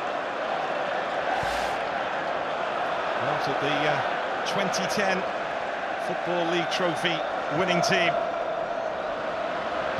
Well, Smallbone, as a 10-year-old, was in the crowd that day, a nervous 10-year-old, so goodness knows what he feels like today in the playoff final.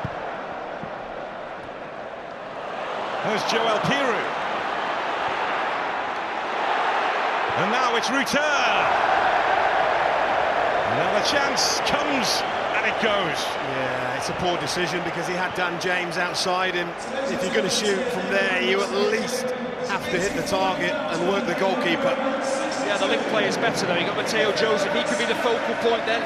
Piroux and Ruter can play as kind of dual number 10s. That's where they really want to be. But he should be doing better from that position. Just under 86,000 inside Wembley for this. The halfway line, the border between despair and delirium right now. Albeit the Southampton fans watching on nervously at the west end of this, the greatest stadium of them all. Southampton are inching ever closer. Rodon.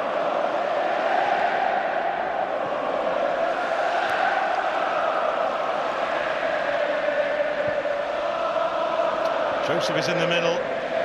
Bednarek had to stretch. And there's a clash of heads, and the referee will have to bring play to a halt here. He's got no choice, the referee. Bouncing ball between the two of them. They're both very brave. They both desperately want to win the challenge, but it does lead to a really nasty clash of heads.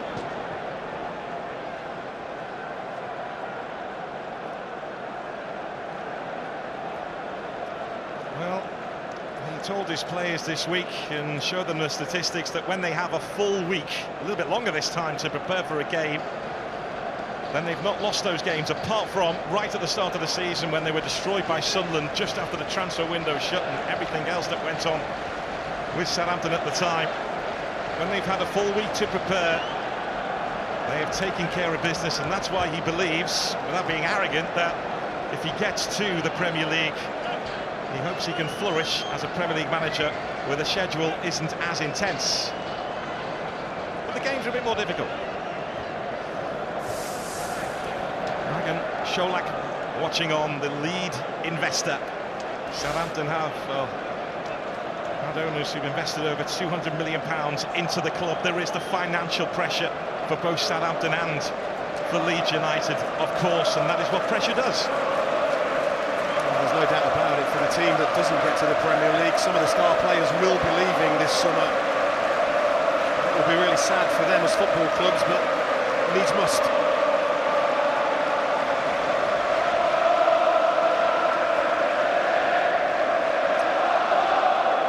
In terms of Leeds, if they don't turn this around Crescencio Somerville, Jorginho Rutter, there'll be two who will be wanted elsewhere. Archie Gray will be wanted elsewhere, but whether he'll be leaving his beloved Leeds at the age he is right now is another matter. For Southampton, there was talk of they don't go up and losing the likes of Kyle Walker-Peters, who many thought would go last summer, but he wanted to stay to right the wrongs of what happened last season.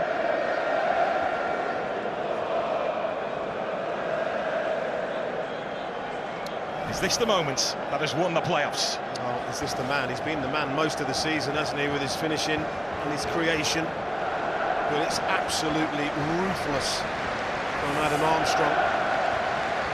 Everything about the finish is extraordinary. His movement, his composure, the touch out of his feet as well. He has a couple of quick looks. He knows where he wants to strike it, doesn't change his mind. As he sent them to the Premier League.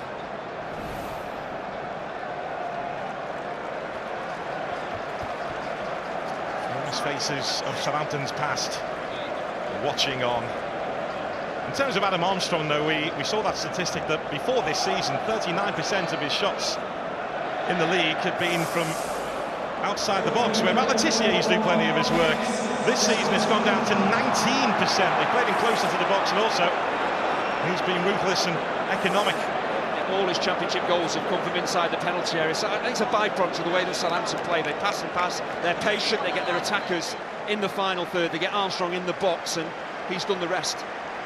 I also think he's matured as a player. He's a much better all-round player, understands the game better, much less selfish. And they have been the benefactors of it, haven't they? Those Southampton supporters, they must have loved watching Adam Armstrong this season. We will have a minimum of 9 additional minutes at the end of this championship playoff final. A minimum of 9 additional minutes.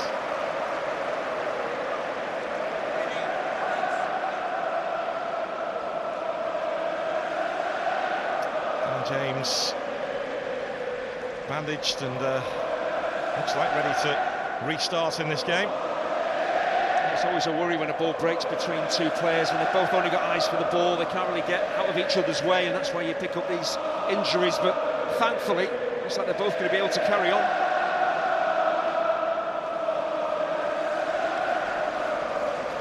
Walker-Peters likewise ready to resume.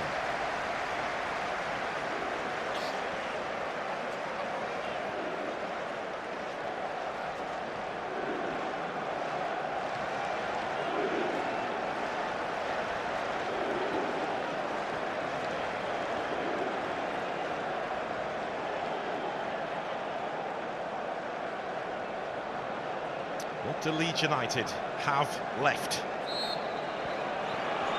So we have to be clear about the time as well for people watching. That 9 minutes starts now, doesn't it?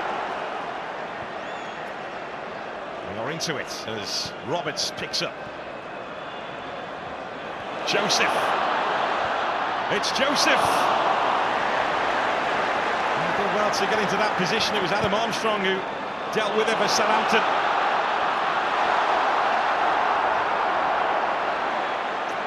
Extent of Shea Adams' ambition here. Aribo. It's done well to retain possession. Smallbow. Now Archie Gray. I was going to say the extent of their ambition should have been keeping the ball. And as good as the initial bit was, they've given it away. Made to pay. Walker-Peters puts a full stop to that one. At this stage of the game, with the clock running down, the corner flags become very attractive, don't they?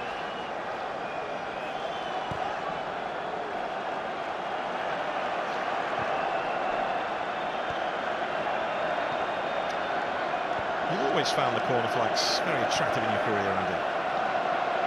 Mainly with your passes. Who needs enemies, eh? Leeds looking for a bit of magic as Rutter and James try to link up. But that's the kind of work that Southampton have got through here today.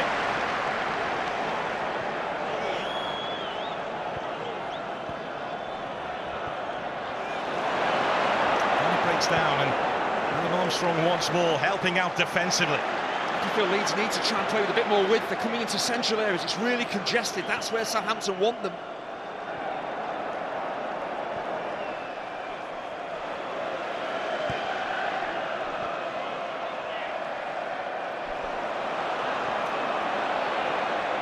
Leeds are closing it again here. It's James! And McCarthy gets down to that. Joseph on the follow-up. Now Roberts.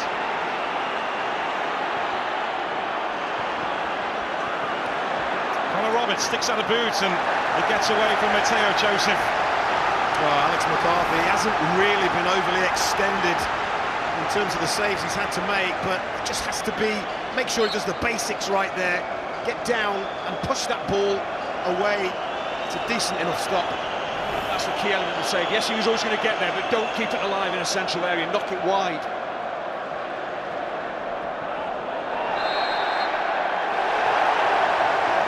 He's been such a calm presence as Alex McCarthy since replacing the injured Gavin Bazunu at the back end of the season against Preston, when he wasn't even in the squad that particular night when Bazunu was injured in the warm-up.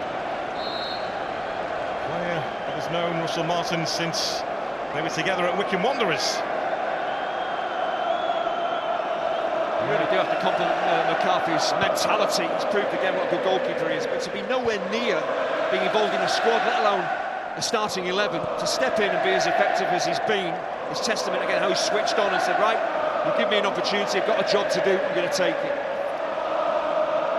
Of course, a quick glimpse there of Gavin Bazunu here today watching on.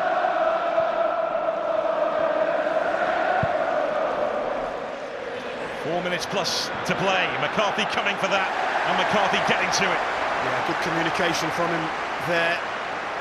Sort of lack of communication lead to a goal in the FA Cup final, didn't we? But no danger of that with Alex McCarthy. He has been brilliant, there's no doubt about it. And that save he's just made was the second save he's had to make.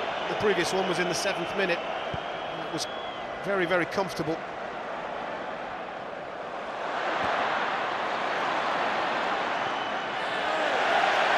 Both teams have packed their bags, hoping to leave the championship behind. Only one of them can be called forward to the Premier League, and right now Southampton are waiting for that call.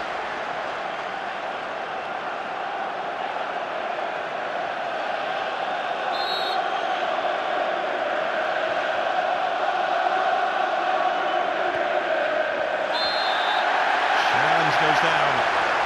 A free kick for Southampton, a chance to run down the clock even more. It's really clever centre-forward play, isn't it? At times it's not about scoring goals, it's about drawing fouls, running the clock down, keeping your team in a high field position. Brilliant from Jay Adams. Just protects the ball, gets his body in between man and ball, draws the foul from Rodon, is desperate to get to it. Really good play from Adams. This is where discipline is key. If you're the chasing team, if you're goal behind, that's exactly what Southampton wanted. And Joe Rodon had his emotion to get the better of him.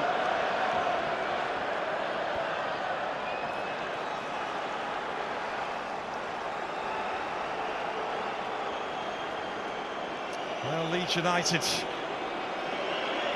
were within touching distance of automatic promotion of the top two. They closed in on those above and moved in before being elbowed out of the way by Ipswich Town and Leicester again. And now are Southampton about to take Leeds United's dream from them. Connor Roberts has got the longest throw in Leeds United's ranks, isn't he? He sprinted over there to take this. Desperate needs now. And this Wembley pitch is as big as the pitch at Ellen Road and St Mary's. Connor Roberts launches it onto that pitch. McCarthy comes again, just as he did for the Darnell Furlong long throws against West Bromwich Albion. So good for you as a defender. Anthony. There's Adam Armstrong. Now a chance for Aribo to drive Southampton up the pitch, if he wants to take it.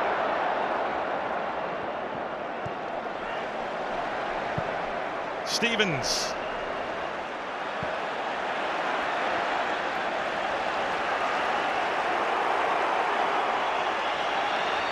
Then barely there. Southampton, a team which went on a club unbeaten record of 25 games this season. Club history, 22 in the league. They still finished fourth.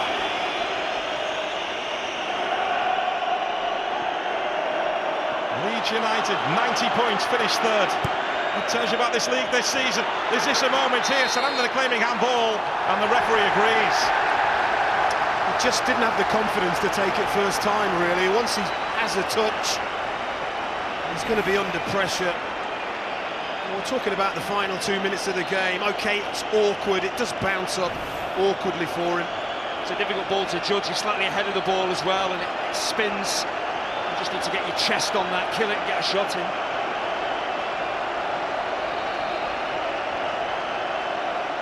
Well, they are starting to sing with a bit more confidence now. A bit more volume, but not at that end. They've seen this before, these Leeds United fans.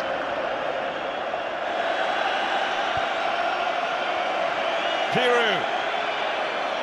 Ruter. There goes James. Joseph's in the middle. It's slammed away. Bednarek doing the defending again for Southampton. As I say, they have defended magnificently, and if they can do it for another minute or so, that will be that. Yeah, it was a minimum of 9 additional minutes. Looks like we're into the final one now. That was obviously while treatment was still going on. Russell Martin, sleepless nights, but he's nearly there. It will be sleepless nights for Leeds United fans. Another day at Wembley ruined, another playoff campaign which has left them shattered. You ask yourself, don't you, have they delivered the best that they can, Leeds United? And the answer is no. Unfortunately for them, on the biggest stage when they needed it most, it looks very much like they've come up short here. Downs. And Purdue gets the free kick. One final chance, but it has to happen now for Leeds United. Adam Armstrong's ripped his shirt off. He thinks the final whistle's gone. It hasn't. Adam, get your shirt back on, mate. Yellow card for Joe Aribo. Adam Armstrong has got his shirt back on. The good thing is at least Don Goodman didn't notice it.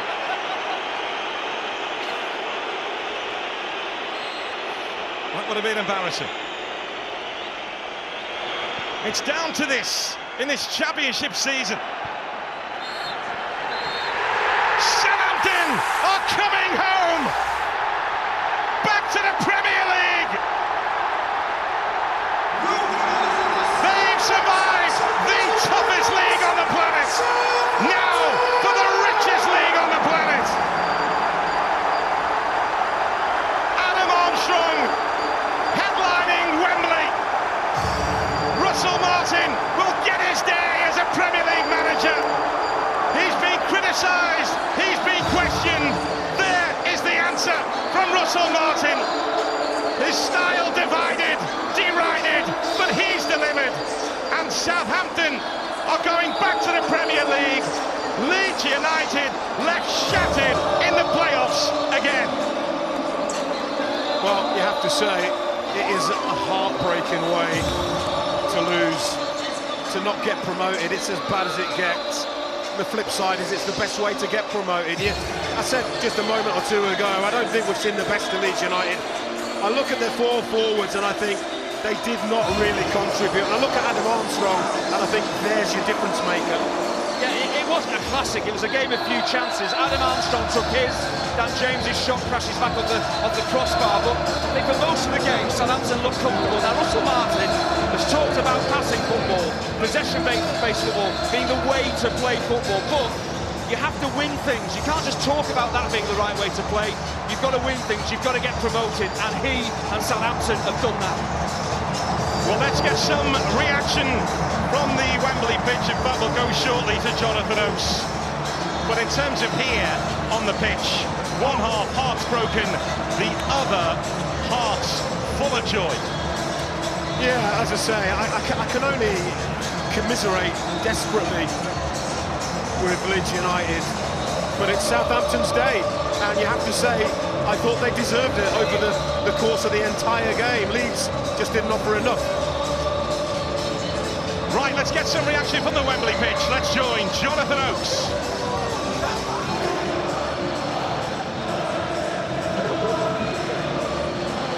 Adam, congratulations, Adam.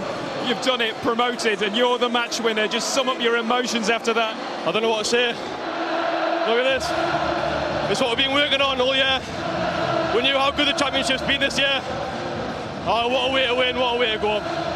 Tell us about your goal, a terrific finish. You were suddenly in the clear. Yeah, I seen the space in behind. Obviously, I seen Will win the ball back. I knew if I kept it low and hard across goal, it was going to go in, so it was a nice one.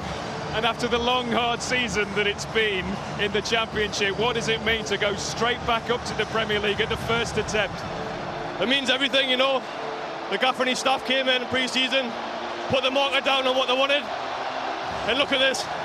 This is why we're footballers. You know, you want to be involved in the biggest games. What a way to win. Thank you, Adam. Go and enjoy it. Well done. Well, it says what a way to win. He has scored the winning goal in the biggest game of his career so far. The Sky Bet Championship playoff final. That man, Adam Armstrong, was the hero for Southampton.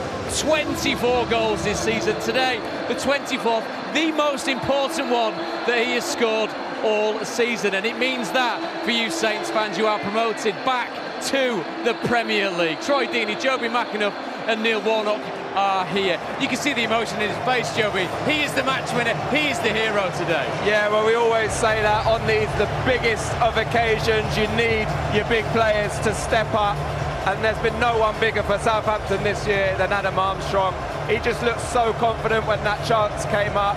And again, you look around the stadium, you see the players, him there, really soaking it up. There's absolutely nothing like a playoff final. Incredible scenes, and the players now absolutely lapping it up. I thought as well, Brooks, I thought Ryan Fraser was outstanding till he came off. Are you with me? Yeah. I thought he stopped non-toe on that down that side, he got forward. So I think it was a great team performance today. That's the key thing, isn't it, Troy? That togetherness that Russell Martin preaches. We're seeing there 101 minutes of nerve-shredding tension. When you say that, though, they handled this miles better than Leeds. They were in control, with or without the ball, very solid. We had the beauty of sitting just behind the dugouts. You hear it all there, from their coaches to the players.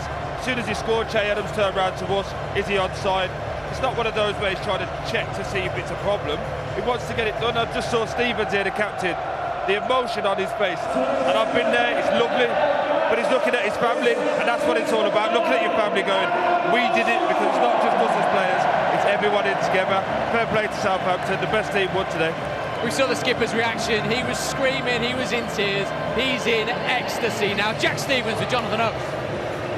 Jack, congratulations. You've been part of this club for such a long time, and now you're a promotion-winning captain. What does it mean to you?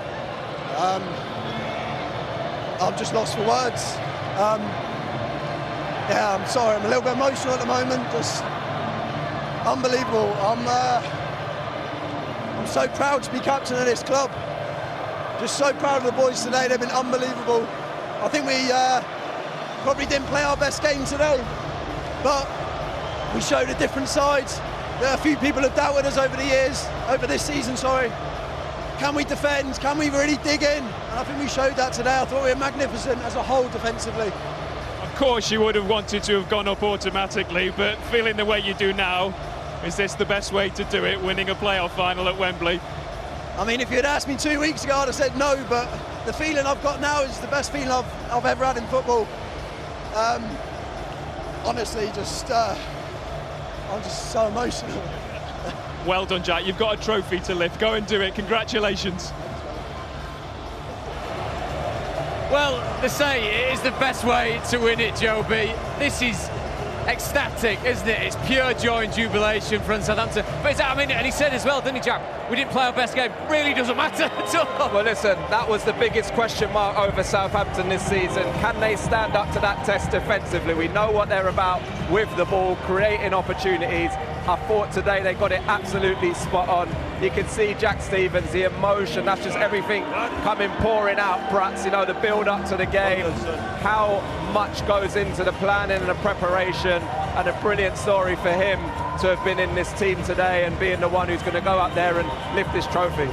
Well, it's amazing stories across the board, isn't it? You've got Will Smallbone as well, part of the fabric and the furniture at Southampton. Taylor Howard-Bellis, a wonderful season last year with Burnley. He's done the same this year, got another team promoted. Yeah, exactly. And again, we talk about all the time those players who week in, week out are there. They put performances. Howard-Bellis, for me, again, as you say, second season on the bounce now, getting promoted. He's having a fantastic season. But again, it is, and I'm sure Russell will say, it's about the group. Yeah. It's about every single one of those players.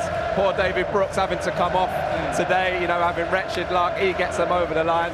This man here, absolutely sensational all season. Real team effort from everybody. Well, I mean, Troy Deeney's getting right involved in the Southampton celebrations, Troy, high-fiving everyone on the way off. You've seen the jubilation in these players' faces.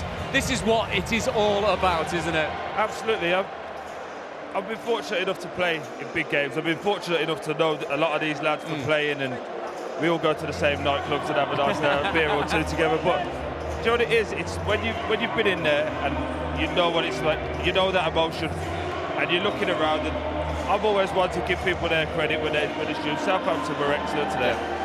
While you lot were talking and actually working, I went and saw Dad James just now. I mean, it's not about Leeds today, it's not their moment at all, but he was excellent when he came on.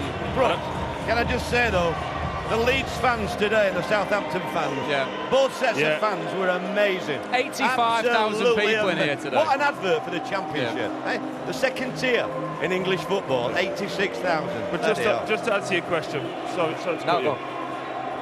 These guys, and what people at home don't realise is, this started in July. Yeah. This started in the off-season when you go in, this is our goal, this is what's expected, this is what we need to do. Every single training session that you do, all the hard yards, when the gaffer's calling you out and he's saying, this is what it needs to do, this is when it all comes out now, and you can finally breathe, and all the emotion comes out, and they're like, oh, job done. But the beauty of it is, in about 2 weeks' time, after the bit in Cancun, had a good time, they're going, are we getting Man United next or not? And it all starts again. It all starts again, but for now, the place in the sunshine at Wembley belongs to Southampton. 24 goals for Adam Armstrong. One more, he choked up today, and that has been the winner, the deciding goal that sends Southampton back to the Premier League. Let me hand you back to your commentary team, Don, Andy and Gary Weaver. Yes, thank you, David. So Southampton are climbing Wembley's walkway of winners, climbing the stairs to the stars and climbing back to stand amongst the stars. Relegated last season, finishing bottom of the Premier League last season. Players leaving, a new head coach and manager arriving with a brand of football which they have taken to, and they have held their nerve in the biggest of games. They were excellent to a man, defended well. I thought the midfielders controlled the Leeds United midfield, and in Adam Armstrong, you just had a match winner, didn't you? Yeah, it wasn't the perfect Russell Martin performance, but they won the game that was in front of them. They did what was needed, contain Leeds, they struck a quality goal, the better team prevailed. Russell Martin and Southampton played a really smart final. And he's staying down there on the pitch, Russell Martin, by the looks of it. He wants to get a good view of this from pitch level as his players stand on the balcony. The owner is hugged because, let's not forget, huge financial pressure to get back. This isn't just about football anymore. No, I mean, it's a business, isn't it, now, modern football, and the enormous amounts of money now involved. Getting promoted to the Premier League, it really helps the club coffers and the financial fair play stuff. The city of Southampton is a Premier League city again. The biggest names in football will sail into the port city again. Southampton stand with giants again.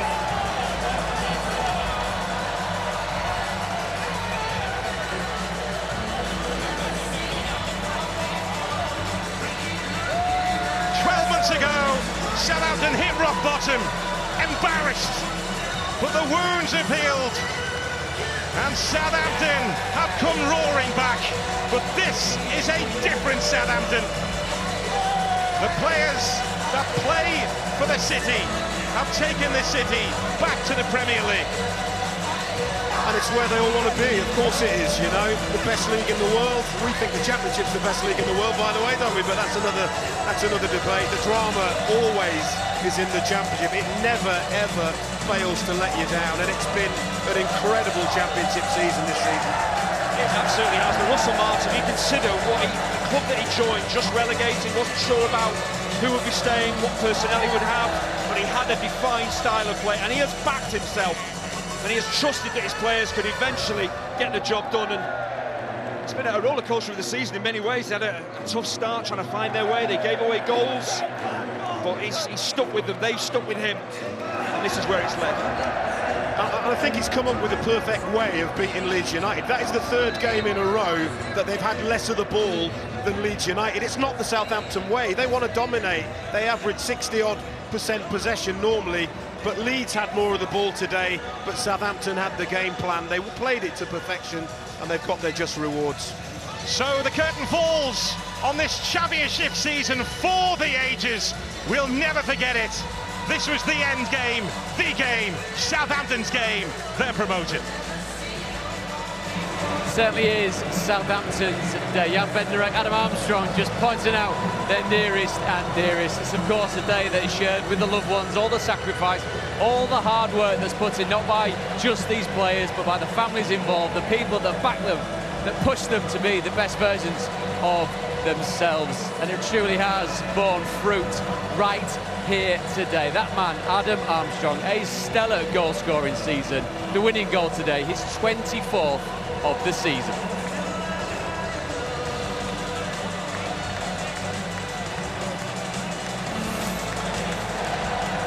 That is exactly what it means. Jack Stevens holding aloft a trophy that signifies Southampton's instant return to the Premier League. So much more reaction from here at Wembley on this truly wonderful day. The Saints marching back in to the Premier League.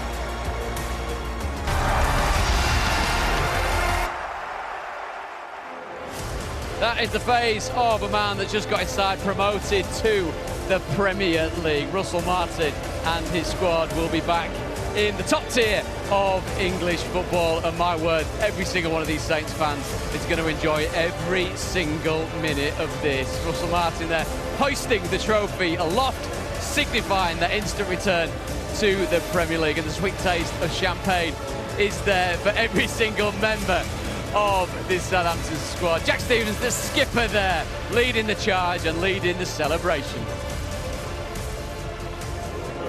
Joey McAnuff, Troy Deeney and Neil Warnock have been with us for this one. Hopefully we're going to get a word with Southampton boss Russell Martin in just a few minutes. He's busy, of course, over there, celebrating with the rest of his squad. Neil, the job that Russell's done has been tremendous. He let the players go and celebrate. Now he's well and truly enjoying it with them, isn't he? He has, and it's not been all a bed of roses. He had a bad run, you know, after Christmas, and but you learn from those mistakes, and he's come back really strong. I mean, I must be their lucky mascot. I've only watched them twice. They won both games. That's what it is, though, isn't it, Troy? It's that togetherness, that working through the fallow periods, the tough times when the questions are asked. People are watching the way that he plays football. People are questioning whether it fits the Championship. It's there with bells on, really, isn't it? Absolutely. And the only time you're ever congratulated as a coach or manager is at the end of the season when the job's done. I think he's got a great philosophy. He knows what he wants to do. The only question mark is, can he get over the hurdle? Today he's put that to bed, absolutely. And it's his day to enjoy it, and he should enjoy it. Because we've got him coming in right behind us now. The big man's here, look. That's all good.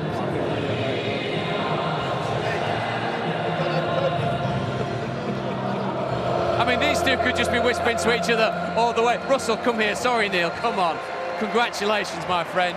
You're a Premier League manager. How does that feel? Well, I could get sacked tomorrow, so maybe not. We'll have to wait and see. But, I think you're all right for the next 24 hours. Yeah. How is it? Tell us. Talk to us.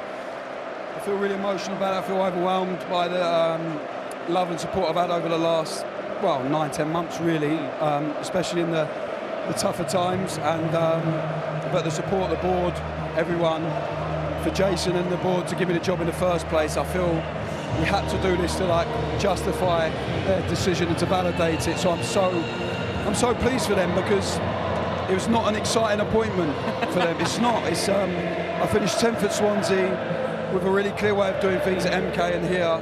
So for them to take me on was really brave, and the team have been so brave, and I'm really grateful and I'm really proud of them. And as we all walk back to our seats at half-time, I asked you if you're enjoying yourself. You said no, it's painful. Is it just relief now? Well, yeah, listen, I did enjoy some of it, but I've enjoyed watching the team grow, watching the players grow. I absolutely love that group of players, and I'm so honestly, I'm so pleased for them, because what we've asked them to do is just not easy. Russ, you've learnt a lot this year. It's not been a bed of roses, I've just said. You had a bad run, didn't you? And you come through that, and the lads got like that. I loved it against West Brom. Yeah. And then today I thought you fully justified it today. Yeah, I love Ryan Fraser. Yeah, he's brilliant. I don't know how you've got him tackling like that at the back. Well, me and him and Matt Ritchie had many a long night in the room. It was a Scotland squad.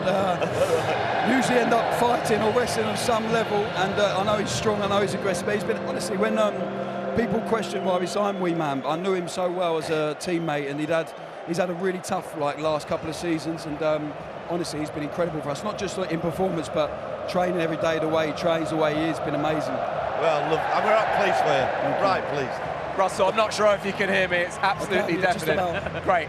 We saw you stay away from the trophy lift there. You're a manager who asks a lot of the players, but at the same time, you always seem to take that responsibility. Was that your way of just giving that little bit of time to them to say, look, they're the ones who've gone out and earned it over the season? Yeah, it's not about me now, it's about them, honestly. I really believe that, so... Listen to that, though. Yeah. Listen to that. Amazing. Right, it's amazing. Don't forget to look after have a good one with the family. Yeah, I'll try. They were trying to drag me up there, but honestly, I feel like they deserve it. They deserve every bit. Yeah, they've been amazing. Well, Russell, I mean, you've been amazing, mate. I feel that we're cutting into your celebrations. Not that I want to wish you away. Give me the mic. Me crying, go over there. Go over there. Congratulations, Russell Martin. They're quite rightly taking his place with his players over there in front of the Southampton end. They are packed out their end of Wembley here today, and they are making one hell of a racket. And we're going to swap a manager for a goalkeeper. Alex McCarthy, dominant in his box today. Some huge saves, some huge punches from set pieces, and really making sure that that Southampton rearguard action was as solid as it could potentially be. I'm sure they're deep in conversation. I'm going to get him over here. Alex, we're waiting for you, my friend. Congratulations. There you go. Hey, don't punch me, will you? Don't give me a punch. Whatever you do. Alex, how does it feel? Yeah, obviously it's unbelievable. I've been here before with Joby at Reading, and obviously we didn't go over the line against Swansea, but... Better players, obviously, today that you're playing with. Yeah, you can look at it that way, well. No, it's obviously unbelievable. It's been a tough season, lots of ups and downs and that, but we got back to where we want to be. And from your point of view, given where you find yourself right now at stages of the season, would you have thought that today, being in this team that's won in the playoff final? It is crazy football. Obviously things turn around very quickly. Unfortunately for Gav, obviously ended up doing his Achilles in the warm-up, and then the next thing, I'm obviously in the team. So it was one of those where you don't have a lot of time to think about it. But obviously when I got in the team, I just wanted to show what I could do. Alex, I wouldn't be a goalkeeper for all the tea in China. But I thought today, because you're absolute idiots, you lot, aren't you? I'm totally normal. But some of the punches today and the saves, absolutely wonderful today, son. Well done. Deserve everything you get. Thank you, guys. Neil, I will say he is probably the most normal goalkeeper that I've ever played with. That's what they all say as well. Only a little bit of that, but not too much. That's been damned by fate praise, isn't it? Exactly. Let's be honest. Go on. Al, just take us back to that moment where you weren't even on the bench. Gavin Bazunu gets injured in the warm-up. What did Russell say to you at that point in time? And again, how much have you just wanted to grasp that opportunity that you probably didn't feel was going to come again? Yeah, obviously it was a very strange moment. It was an evening game.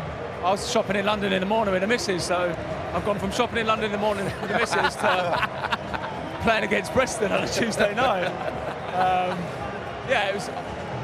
I've always said I train properly every day to give myself that opportunity if it arises. So you have changed then from a few years ago?